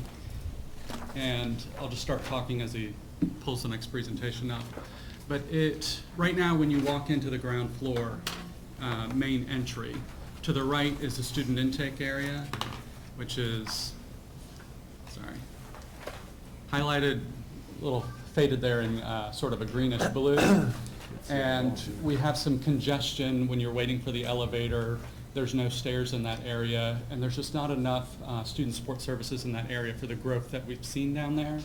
So what we're doing is taking the old Florida International Museum spaces highlighted in yellow and turning that into the new student intake area. We're essentially doubling the square footage that they have, doubling the offices that they have, adding a computer room for the students as well. That is the area on the right.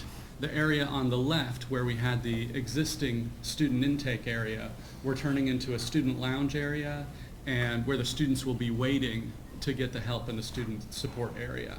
There will be a Who's Next kiosk there. The other thing that we're doing here is we're opening up the stairwell in that corner. Right now, if you're on that ground floor and you go in that main entry, you'd have to walk to the far side of the building to get to a stairwell that you can utilize. So this is opening it up to where you can do that right now and hopefully alleviating some of that congestion at the elevator. That's going to be a new doorway there on the left to the outside? Correct. Or, well, to the left, sorry. I can't get, as you're going over to the left, the stairwell is there right now, but you have no access point to it. So we're going to have doors that are open to it and windows that are open to it, so the students will be able to see that and access that stair. Right now, it is behind the student intake area that's there. So that's just another outside door there? Correct. You can exit there. You can't come in there. It's an exit-only emergency exit from the stair. Students can still exit that space. We hope that they'll walk through the main lobby as well, though. Notice we'll have an entire suite, though, for the registration, intake, counseling, advising process now, and it's right proximate to the front foyer. They've done a really nice job with that redesign. That portion is phase 1, and it will be completed for January of 2012. As soon as we move everybody over, then we will start the construction on phase 2, which will be the portion on the left-hand side with the student lounge and opening up the stairwell. And that'll be completed by next summer. Questions? I move approval of item E2, 3, 4, 5, 6, F, and G. Second. On G, I think we're going to have some discussion on 4, on the health benefits, are we not, Dr. Law? Yeah. Let's do 2, 3, and 4, just health. I'd like an affirmative engagement with the board on those Very 3 good. items, if you would, okay? How about I delete 4 from my motion? Is that what you would like, Yeah. Terry? Okay. We together on that? Yes. Second? Second. Discussion? Mr. Burt? Susan, on items, the acceptance of these projects, could you please tell us, has everything come within our budget and expectations? Were there any major changes in the project? No, all of the projects are within budget. Very successful. The science lab at Seminole and the new modulars at Seminole for the beginning of classes, and of course the veterinary technology building was open. You will see the final accounting coming to you in our quarterly report, which probably won't hit in October, but will hit at the beginning of the year. So from this point on, once you accept the project, then we'll get the as-built drawings, we'll get all the final paperwork from the contractor, we'll get the overage and all of that type of thing, and then close the project. Are we going to have a dedication ceremony for the vet tech building? I think Dr. Yes, Law's we have got that. He wants to that's talk about. in, yes, and I will give you a date very, very soon. We met with with Richard Winning this week to review everything. They are the donors who have made this possible. Very, very positive meeting, and we will give you a date. It'll be toward the end of this semester. Okay. Great. And I know we already voted on this. Can you tell us about I guess it was a different concept with the miscellaneous construction advertising? Is that the one I want? Yeah. Yes. Do you want me to show that? Let's go back to that one, if you would, Mr. Chairman. That's a little bit different approach that we've taken, and we hope it helps you because it helps me. We want to go back to the 4 College Square. E1. Item E1.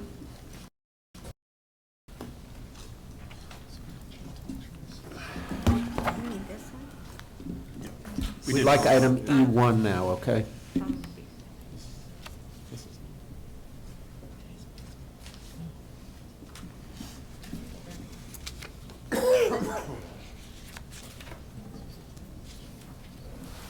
There we go. Okay, we have this kind of chart to show you what this new concept is, what we're doing now, what the new concept is. So type 1 are the projects, the large projects that we undertake. Some examples of that, of course, is the Vet Tech project that we're just completing, and the Bilirakis College of Education building. Epicenter is one of those large projects. Just leave the chart on, All okay? right. Type 2, miscellaneous construction manager at Risk Services College-wide. This is the new process that we're putting in place. And when I say new, we have hired a single construction manager at risk college-wide in the past for services up to $2 million, but we've only hired one contractor at a time. What we're proposing this time is to hire up to 5 contractors for a project or projects that could range up to $1 million and certainly less than $1 million. What we feel is that this will give us an opportunity to have some of the smaller general contractors and smaller subcontractors come in and do specific projects for us, a little bit more opportunity in this community for contractors. And some examples of that would be the demolition of the existing Vet Tech building. That's a general contractor demolition site work. We have the same issue with the churches in Clearwater and the old Coliseum building here at this particular site. We would do small construction projects with these firms. And the other thing is, this is not an unusual concept for this county. If you look at what the city of St. Petersburg and Pinellas County and the larger municipalities, they have a list of small contractors that they use on a rotating basis depending upon the type of project that they need services for. And so we would like to put in place that same type of a process here. We would select the contractors under Competitive Negotiations Act the same way that we do for some of our larger contractors for our big projects. Would this, Susan, be a cost effectiveness to the college?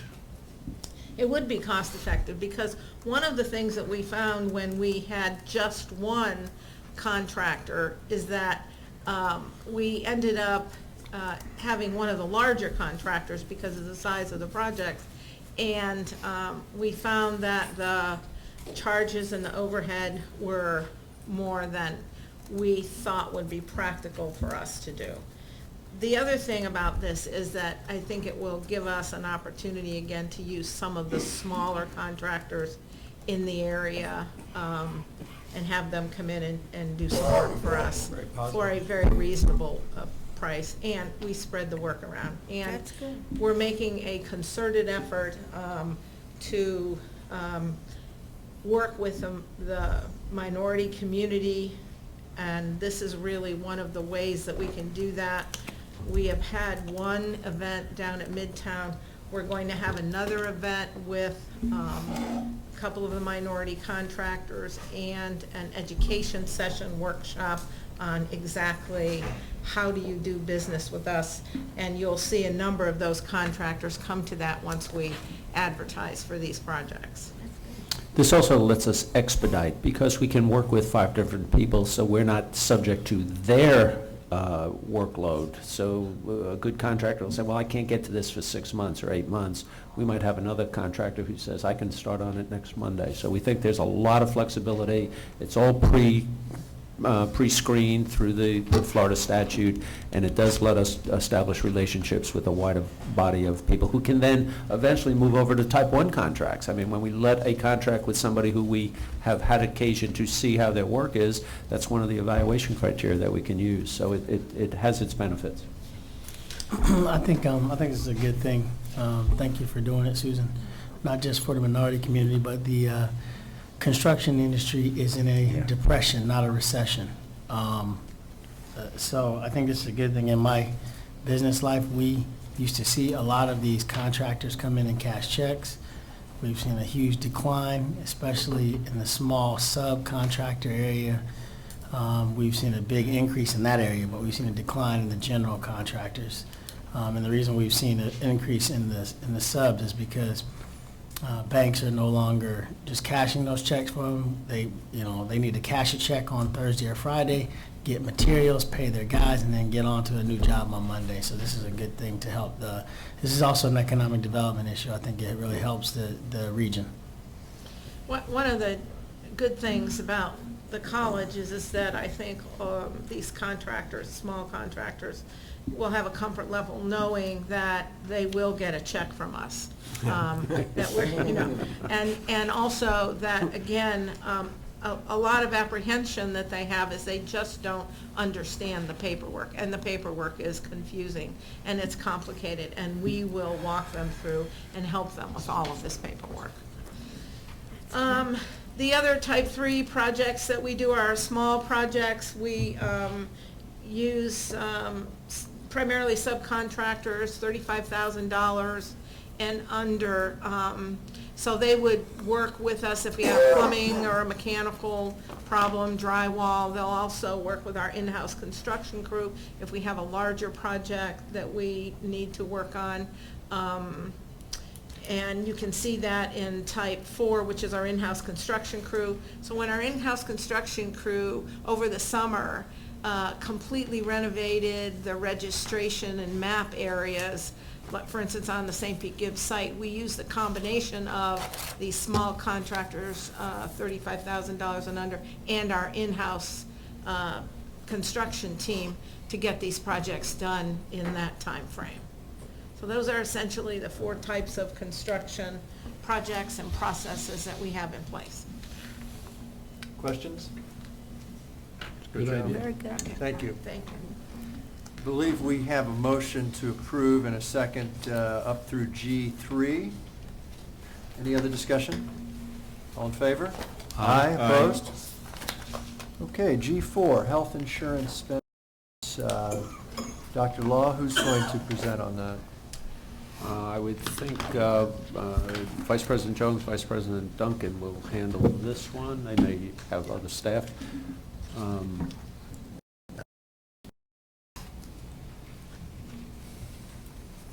Good morning. Good morning. Before we look at the details of the plan, I'd like to give you a little perspective on the budget of our health plan and really just how big a part of our total compensation plan that it is at the college. This is our current fiscal year health and dental self-funded plan budget. Right now our revenue is projected at $15.3 million. About $11.3 million of that comes from Fund 1, and that is what you see reflected in the financial report each month.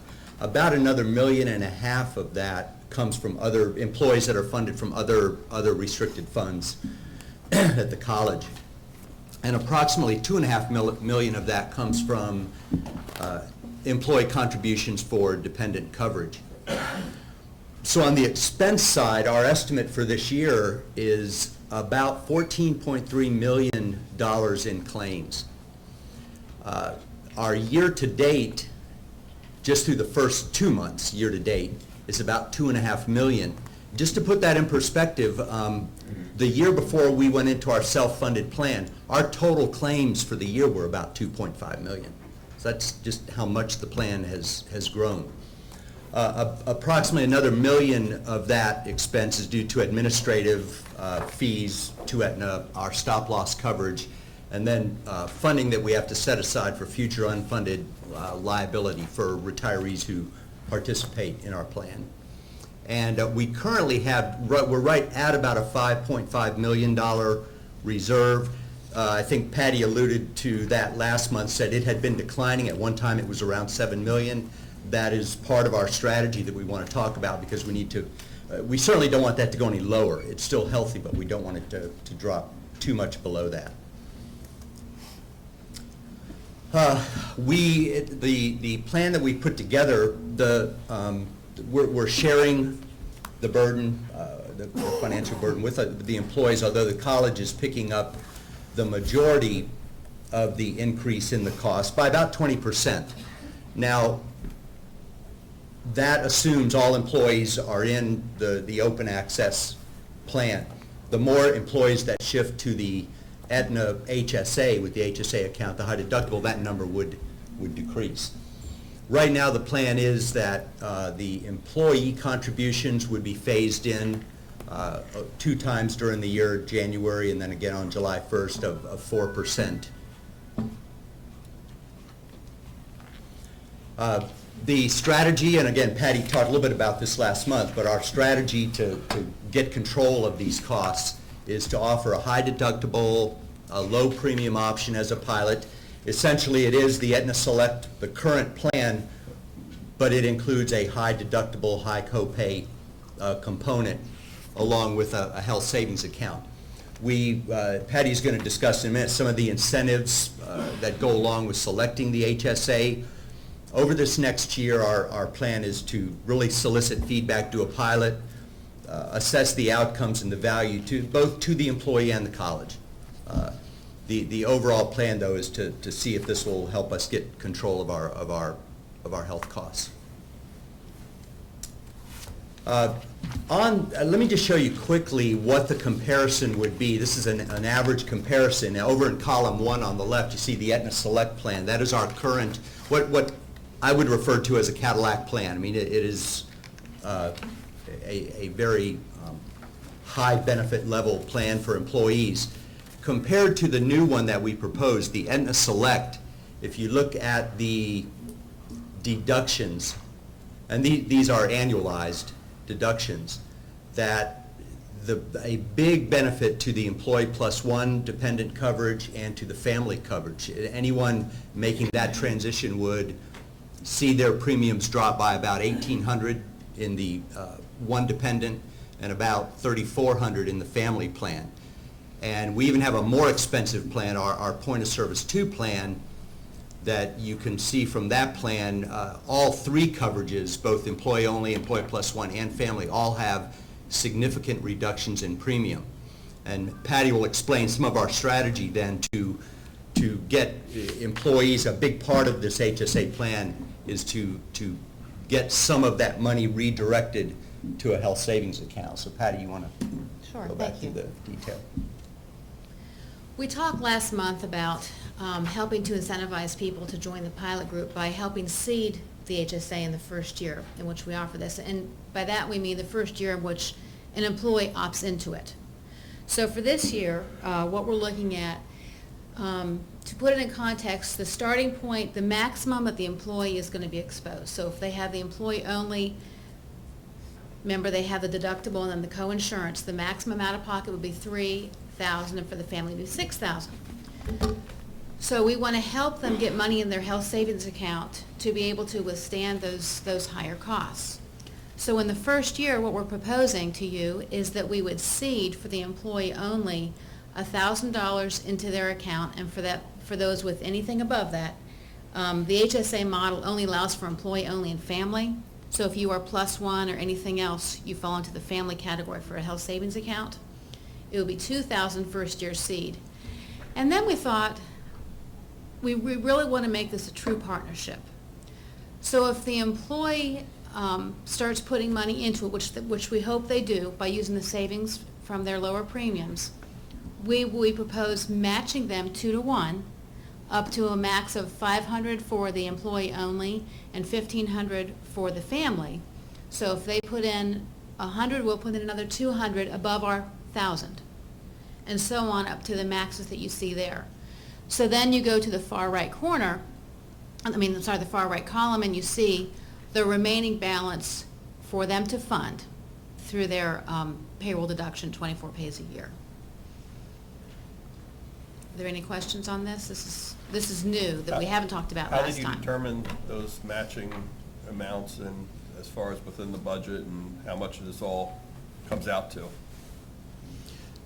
We actually tried different scenarios. We looked at the budget. We looked at, the biggest emphasis was on wanting to create that first year safety net. The worst thing that could happen in this plan, if you see from the slide before, would be for employees to jump over into this plan and then not be incentivized, right, to do it. So we basically had to come up with a plan that stayed within what we believe we can afford under our current budget for that first year. Is the message that we're doing this 2-for-1 thing this year and it may not be around next year? What we're talking about is incentivizing those for the first time comers into this plan. So the expectation is, remember, this rolls over. Right. So next year, if they remain on it, the discussion this time is not to reseed it again. Okay. Yeah, but If someone new comes in, So we the would do it. incentive is to start people into the plan? In any year in which they choose, not Okay, just. just the first year Yes, then? sir. Right. Okay, I wasn't clear. And we got good guidance from Brown and Brown, Okay. programs that work. You have to put enough in to entice people in.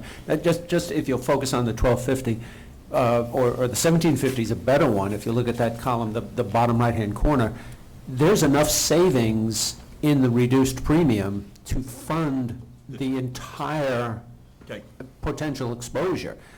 What we want to do is make sure people move in that direction as fast as they can. That's the part that has me nervous, is if people think they can just save the premium and leave themselves exposed, that's a dangerous place to be, and we don't want that to happen. Have you looked into, and I'm not that familiar with this, but just in recent exposure, are we counseling employees that may not qualify for this? That is our plan. We are, I'm getting to that in another slide, but we're going to have multiple sessions on campus with people available to speak in 3 different languages as well. Well, and just because of the IAS regulations, if you have an employee and their spouse is on Medicare, then they wouldn't qualify, as I understand it. So are we giving them the background before they make the choice and get themselves into trouble? Yes. Let's show the communications plan. It's very extensive, Mr. Johnson. And Okay. if you have a better question, a different question. There are similarities and differences between the two, and the need to express this came up following our conversation at the August board meeting. I've had significant conversations with the insurance committee, the executive boards of FGO, and the Career Service Council, which have been very valuable. So some things that we want to dispel is that when you go into the HSA, you're suddenly off on your own. You are not. You're still in the same network of providers. You still have the same negotiated in-network discounts. So when we say that you're paying the full cost, you're paying the full cost up to the negotiated rate. So you're still benefiting from being in Aetna. And again, most preventive care is covered at 100%. So those annual exams, those required exams when you hit certain ages, are still covered at 100%, even if you're on the Aetna Select with the health savings account. These are very important points we're going to be driving home to our employees. The difference is where we're going to be spending a lot of time, Mr. Johnston, trying to explain this, because it is complicated. The out-of-pocket maximum for the Aetna Select is lower. For the Aetna Select with the HSA, it's higher, but a benefit for the Aetna Select with HSA is that it encompasses more. So when you're on just one of our current plans, the out-of-pocket is for medical only. When you get to the HSA, your dental costs, your prescription costs, and your medical costs all contribute toward that out-of-pocket maximum. Right now, under your current plans, there is no limit on your prescriptions. Co-pays, with the exception of some prescriptions, there are no co-pays. They will pay the negotiated rate of the care. Employee premiums, as Doug explained in the earlier slide, an employee could save up to 50% in their premiums. The prescription med is an area that Brown & Brown has warned us numerous times is the one area where you're going to get the quickest reaction from employees the first time they go, if they're on this plan, to get a prescription filled. So what we have decided is we're going to take advantage of an IRS exception to let us charge the co-pays for many, dozens and dozens of maintenance prescription meds for our employees.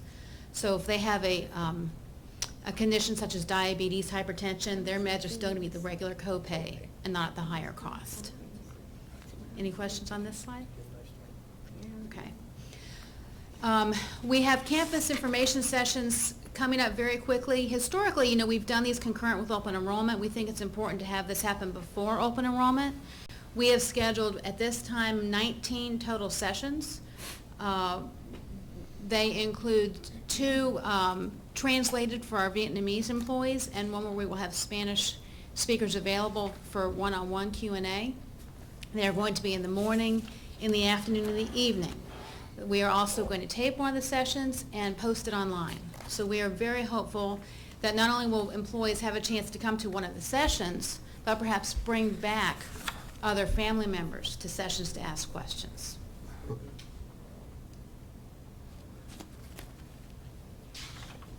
Questions? Is this meant to enhance our employees or to save the college cost? Both. More options, right? Mm-hmm. One of the advantages of the health savings account, you might recall, is that it's cumulative, so that it rolls over, it's portable, they take it with them when they leave, and they also, at one point in the life of that plan, they can convert it to an annuity. And also, the whole trend in health insurance is that people are going to be given a lot more choices over their own decision-making and own ability to save money. And this incentivizes that. So if they can, apparently, you know, in the county, we keep talking about how the cost of prescription used to be a very insignificant cost as far as the whole health insurance. Now it's become astronomical. Yes. And so employees, to manage that cost, whether they want the premium drug or the generic drug, there has to be some incentives for those decisions. That, to me, is what this plan's about. Yes, Am I hitting it? absolutely. Okay. Are you going to give, in this information to employees, that they're going to have to address this in the filing of their tax returns? So you're going to have more information on the W-2, I would presume, or some supplemental type of information to the employees because of this. It's already pre-tax, so Right. Hey, so it will show up. But there's for still them. forms that have to be filled out by the employee. Yes, absolutely, during open enrollment, yes, sir. Okay, so if that's all being conveyed to them so they Yes. understand that. Yes. I don't think it will complicate their personal taxes Right. any more than No, what no. they're doing now, but But they need to be yes, they- informed that there Yes, it are does. other forms to Right. fill out. Yes, it does. You will get a statement from your health savings account as to how much you contributed, another statement, to both IRS forms, how much was dispersed from that. The one has to be reported on your... It does have to be reported, correct. As a separate part. It does complicate your personal tax return just a little bit. I don't want to give the impression it doesn't. No, I know it does, but I just want to be sure that's conveyed to the employees. Not big. Okay, other discussion, questions? Motion to approve G4. So moved. Second. All in favor? Aye. Aye. Opposed? Thank you. We're now going to move to agenda item 7H, public hearing. I'd like to open the public hearing on the proposed changes to the Board of Trustees Rules Manual regarding admission requirements and requirements of the respiratory care program. Move approval of item H, Mr. Chair. Second. Any discussion or anyone from the public who would like to speak to these items? I wanted to ask a question or two. And let me find it if I can. Under admission requirements,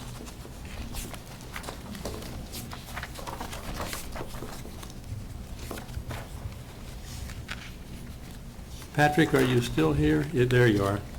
The non-degree seeking students, are they still going to have a problem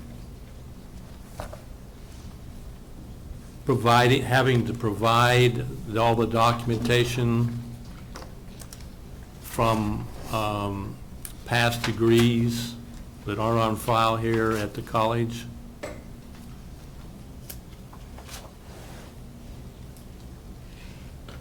I don't have the rule in front of me, Mr. Johnson, but if a non-degree seeking student wants to get a degree credential here at St. Pete College? No, I mean, who does not want to get a degree. Okay. No, if they're a non-degree seeking student, then we would not need prior college transfer work. Okay. And you can take care of my problem that I ran into. Yes. I think that's what this covers. I just wanted to be sure of that. Because I've not known of a lot, but some students, and we don't want students just to be turned away because of red tape. And the singular purpose of these rules is to give us more flexibility to make those changes as they emerge to us without having to go through a months-long board rule to change a minor arcane provision of our intake process. So they will move to a procedures manual where we can address those issues on the fly as they come up. We have given ourselves that authority. That's what I understood, but I just wanted to double check. I appreciate that. Thank you. Any other discussion? All in favor? Aye. Opposed? Thank you. We'll close the public hearing and move on to item 7I, financial report. Dr. Duncan? Good morning again. I'm going to bring up a chart. For the last couple of years, we have prepared a trend based on several years of our actual revenue and expense, but to help us predict where we should be at any given point during the year. And of course, I showed this to you last year. You can see where we are 2 months into the year that we're pretty much right on the trend line. We've received 15% of our budgeted revenue, which is about $939,000 more than the same time last year. And we've spent about 15% of our operating expense, which is about $980,000 more than the same time last year. And from the other detail sheet I provided you, you'll see that our revenue over expense surplus is $16.79 million compared to about $16.84 million last year. So very little difference in our revenue expense surplus at this point. So we're on our trend line about the same point that we were last year. And I'll be happy to answer any other questions you have from the detail sheet or any other. Questions? I had Mr. Johnson? just a comment. I had gone through this before we started our meeting with Doug, and one thing I did ask him was put a date on this chart. Yeah. Meaning the date of 2011 to 2000. Yeah, we'll put that Good. on. So that we know what year it is. But other than that, he answered all my questions beforehand. Great. Anybody else? Looks like we're right on target. Thank you, Dr. Duncan. You're welcome. Okay. Dr. Law. Thank you very much. Let me take a couple.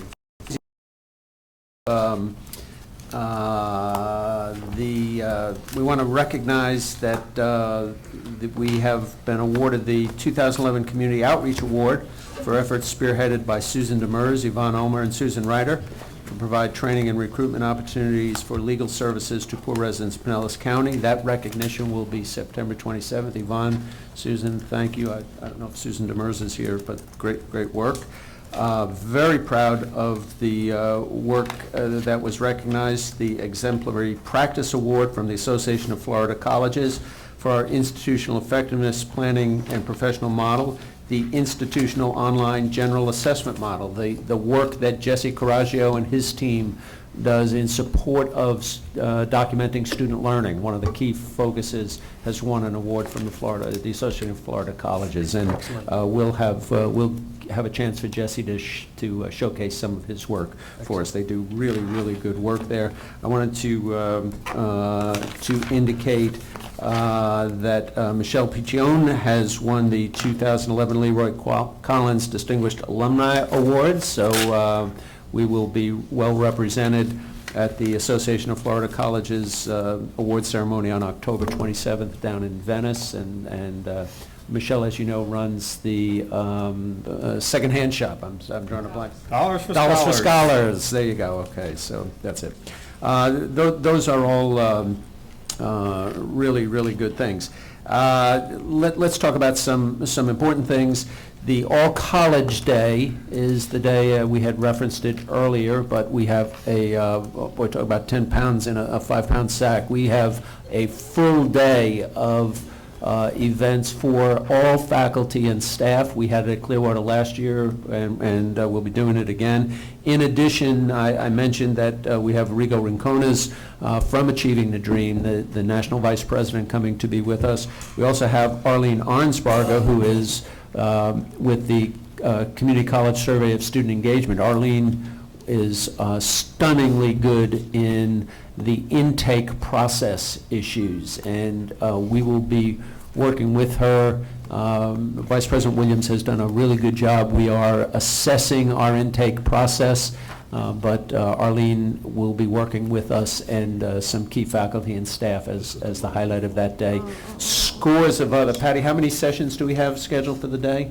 We have 151 presenters. 151 presenters, so. 15 pounds. We have a lot of people who apparently have a lot to share, okay? If you were not there last year, please stop by any time during the day. I know you don't want to devote the whole day. When is it? It is October 25th on the Clearwater campus.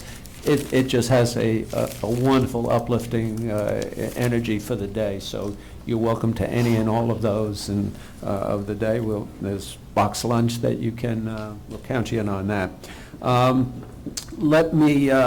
want to indicate, all of you were kind enough to be at the fall faculty meeting, and we have kicked off the year-long study of what we're calling the Student Life Plan Project, okay? That is the one where we will intervene based on research and based on our best professional judgments to do everything in our power to make sure students don't get in trouble before we have a chance to help them. So we've had an outstanding response by faculty and staff to be part of that process.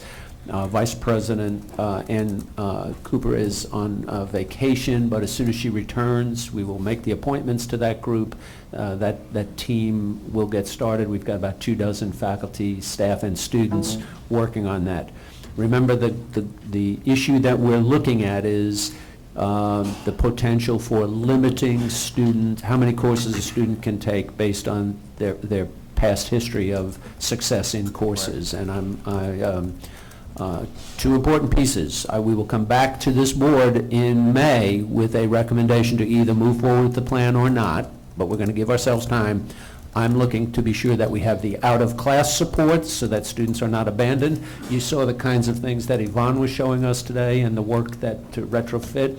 We need to know that a student can get help easily and infused into what we're doing. And then secondly is the online interventions and other things. We have to be ready to implement the earlier warning and the student individual learning plans by this time next year. If I'm comfortable we can do those two, you will have my recommendation, based on whatever we find from faculty and staff, to go forward. We're not going to change it if we keep doing what we're doing. If we keep doing what we're doing, we will see more and more students falling behind, and none of us want that to happen. So thank you. We'll keep you informed as to how it goes, but, again, I just give you a heads up. It will be a big piece of real estate for us to cover when we bring that recommendation back. Okay, that's an important piece.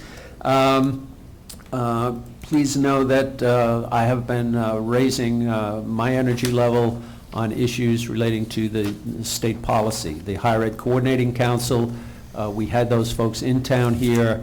Their first big dump of recommendations and everything is online. I think we sent you the reference. I'm happy in one part where we have appropriately highlighted the value of community college, now state college baccalaureate programs. I'm disappointed that that seems to be the only flavor that we have put forward. Again, even at our institution, I think we're at about 10% of our credit hours are in baccalaureate programs. 90% of what we do has to do with the very kinds of things we talked about today. And I know it's fun to talk about arm wrestling the universities for who approves baccalaureate education, but that's not our core mission, to solve that. Our core mission is to get students in class and make them successful.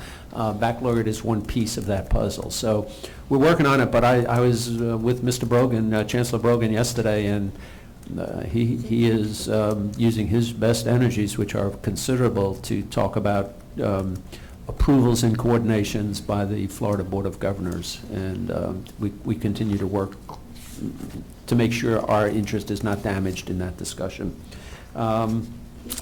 Legislative stuff is just starting to heat up, and our proposal, we shared with you the few bullet points that I made at the delegation meeting: fund the formula, fund our growth.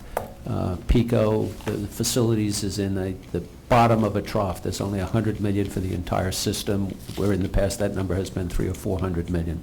Mr. Burke, you had a... Are we going to try to go up there during committee week as one of the committee weeks as a board? We will organize that trip. I'm not sure when the best time for that is. I don't quite... I'm a little off my feed with them changing the dates of the session. We may have to do that later in the fall here rather than early in the spring. So we'll do that, though. We'll take everybody. And sometimes it's better to go during committee weeks than during the legislative session here, because this seems like a lot of this is going to be during committee weeks, I would think. Haven't sorted out what the redistricting energies will take out of all the discussions. We only want to go everything. Yeah, I know how that works. Okay. Let me indicate that I have. Dr. Law, can I ask one more question legislatively? Yes. It seems like, because of maybe the strength of Dr. Proctor, that it's usually a lot of these issues the Senate takes the lead. It seems like the House is taking a more robust interest in this issue than the Senate. Is it possible that we can look to the Senate for maybe more help for community colleges in this regard as far as this governance issue than we will get from the House? I'm naively asking that question. The Senate seems to be focused on Lakeland. And candidly, I'd like to let that settle down a little bit before I step in and start asking for help as to, I don't think we'll get people's best attention until they resolve some of where that's headed with the Board of Governors. But you're absolutely right. Representative Bill Proctor, longtime friend, highly respected educator, we met with him, and he's pretty committed to a stronger coordinated approach toward baccalaureate approval. I wouldn't want to put words in his mouth, but certainly stronger coordination, that's clear. Is Senator Lynn more... She'll get involved at the right time. We just, you're right, though, the issue has been in the House of Representatives right now. Okay. But I understand Brogan isn't for it. Mr. Brogan very much wants to make sure that there's strong coordination, largely with the Board of Governors getting the final say, and of course our final say now. This board is on record saying the State Board of Education has all the authority and background to make those approvals. So that's a good public policy issue. We're not against coordination, we're against regulation. Right. That's the good way to put it, Ken. Thank you. That's exactly right. We'll keep you informed. It's work in progress. I have in my hand, and after today's meeting, I will send a letter from me to Mayor Foster to further recognize his efforts, but to go ahead and say, let's take the next steps in the securing of the real estate on which we would construct our Midtown Center. So pursuant to the direction of this board several months ago, we have moved diligently. I just wanted you to be aware, when I send this letter, we really, the things are in process. We have the community meetings ready to be set up. Susan's done a good job getting those set. I think this week the board at the Johnny Ruth Clark Health Center meets. Susan, help me out. It's imminent, if I'm not mistaken. They will be meeting on the 27th, and they are ready to send their letter supporting us out on the next morning, on the 28th. And we have our kind of planning meeting with some stakeholders, including Mr. Brayboy and the city folks, scheduled already for the 22nd, which is this Thursday evening. We have coordinated with our collaborative lab folks on dates that they could actually come and do a collaborative lab session, either at the Enoch Davis Center, maybe our site, where we pull all the stakeholders together. So we've got those processes in place working. Yeah, Dr. Law, I understand, and probably you do too, from talking with the mayor himself, he is 100% behind this program, and there's some restrictions on that land that need to be cleared before the city can give it to the college. And that's you know, he wanted to be sure we were committed, and he's done tremendous work to get us this far. He's been a great partner, but I just wanted to be sure the board understands when we send this letter, we are moving forward. It's a long way from a final commitment, but we are committed in principle to this project. I think the only commitment that's on the land is it has to go to city council. That's about it. Yeah, I don't think there's, from what Bill has said, he doesn't have any problem at all with it. Oh, good. Mr. Chairman, I think we have taken all the input from the board, but I did want to cycle back and say thank you. We're ship sails. Absolutely. 100%.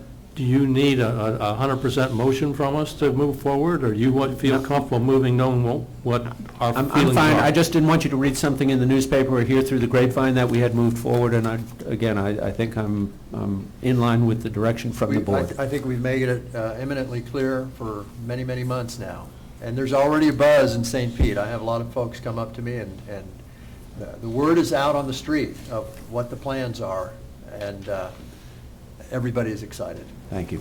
And I hope, Dr. Law, we can figure out some financing questions that will make this happen very quickly. We're looking at alternative sources of funding for that, and I think I can bring a report back sooner rather than later on that issue. Mr. Burke? Can you tell us, and it's our turn to host, and I'm not sure what happened on this, I thought we were going to do this sooner, is the USF St. Pete and our college boards meeting together? Yes, sir. We have a number of dates. I don't know how to say this delicately. As soon as we can confirm the invitation lists, we'll confirm the dates. Okay. They're waiting. I think they've got a couple of appointments, and certainly we're holding our breath on a couple of appointments. If that's something, we really need to do good manners, yes. We have been in close contact with. Okay, thank you so much. Okay. Anything else, sir? It's sort of my sad duty to report that we have initiated the provost search to replace Yvonne Ulmer. Why is that woman smiling? I don't know. Do we have to accept her retirement? Yes, we do. We are a family-oriented organization, and Yvonne and Gina have good plans. If they'll take me with them, I'll carry their bags. But we have started that, and I suspect we're within 60 or 90 days of having that resolved. Thank you all very, very much. Thank you. Future agenda items, do you want to speak at all to the strategic planning workshop on the slate for December? Yes, I would. I think we had an excellent workshop in January of last year. What I would like to do, though, is I think we could organize ourselves so that the normal range of board, spending 2 hours to do what we do today is not necessary. I would much rather spend the time focused on a strategic planning initiative. So if we substitute the December board meeting for a strategic planning workshop, I think we'd be well served by that. Excellent. Okay. Well, that would cut out our meal at the St. Pete Gibbs campus. I've got vice presidents to work on that issue. Oh, okay. They can come up with an alternative. Okay, very good. Our next meeting date is Monday, October 17th, 8:30 a.m. here in this room. Mr. Chairman, where's Jimmy? Jimmy, our security guy, grabbed me when I stepped out. He said, "Mr. President, yesterday was the 84th birthday of St. Petersburg College, and we should have recognized it." And we look darn good, Brady. We look darn good, Brady. Speak for yourself. Okay, any other items then? If not, we are adjourned. Thank you. Good meeting, Terry.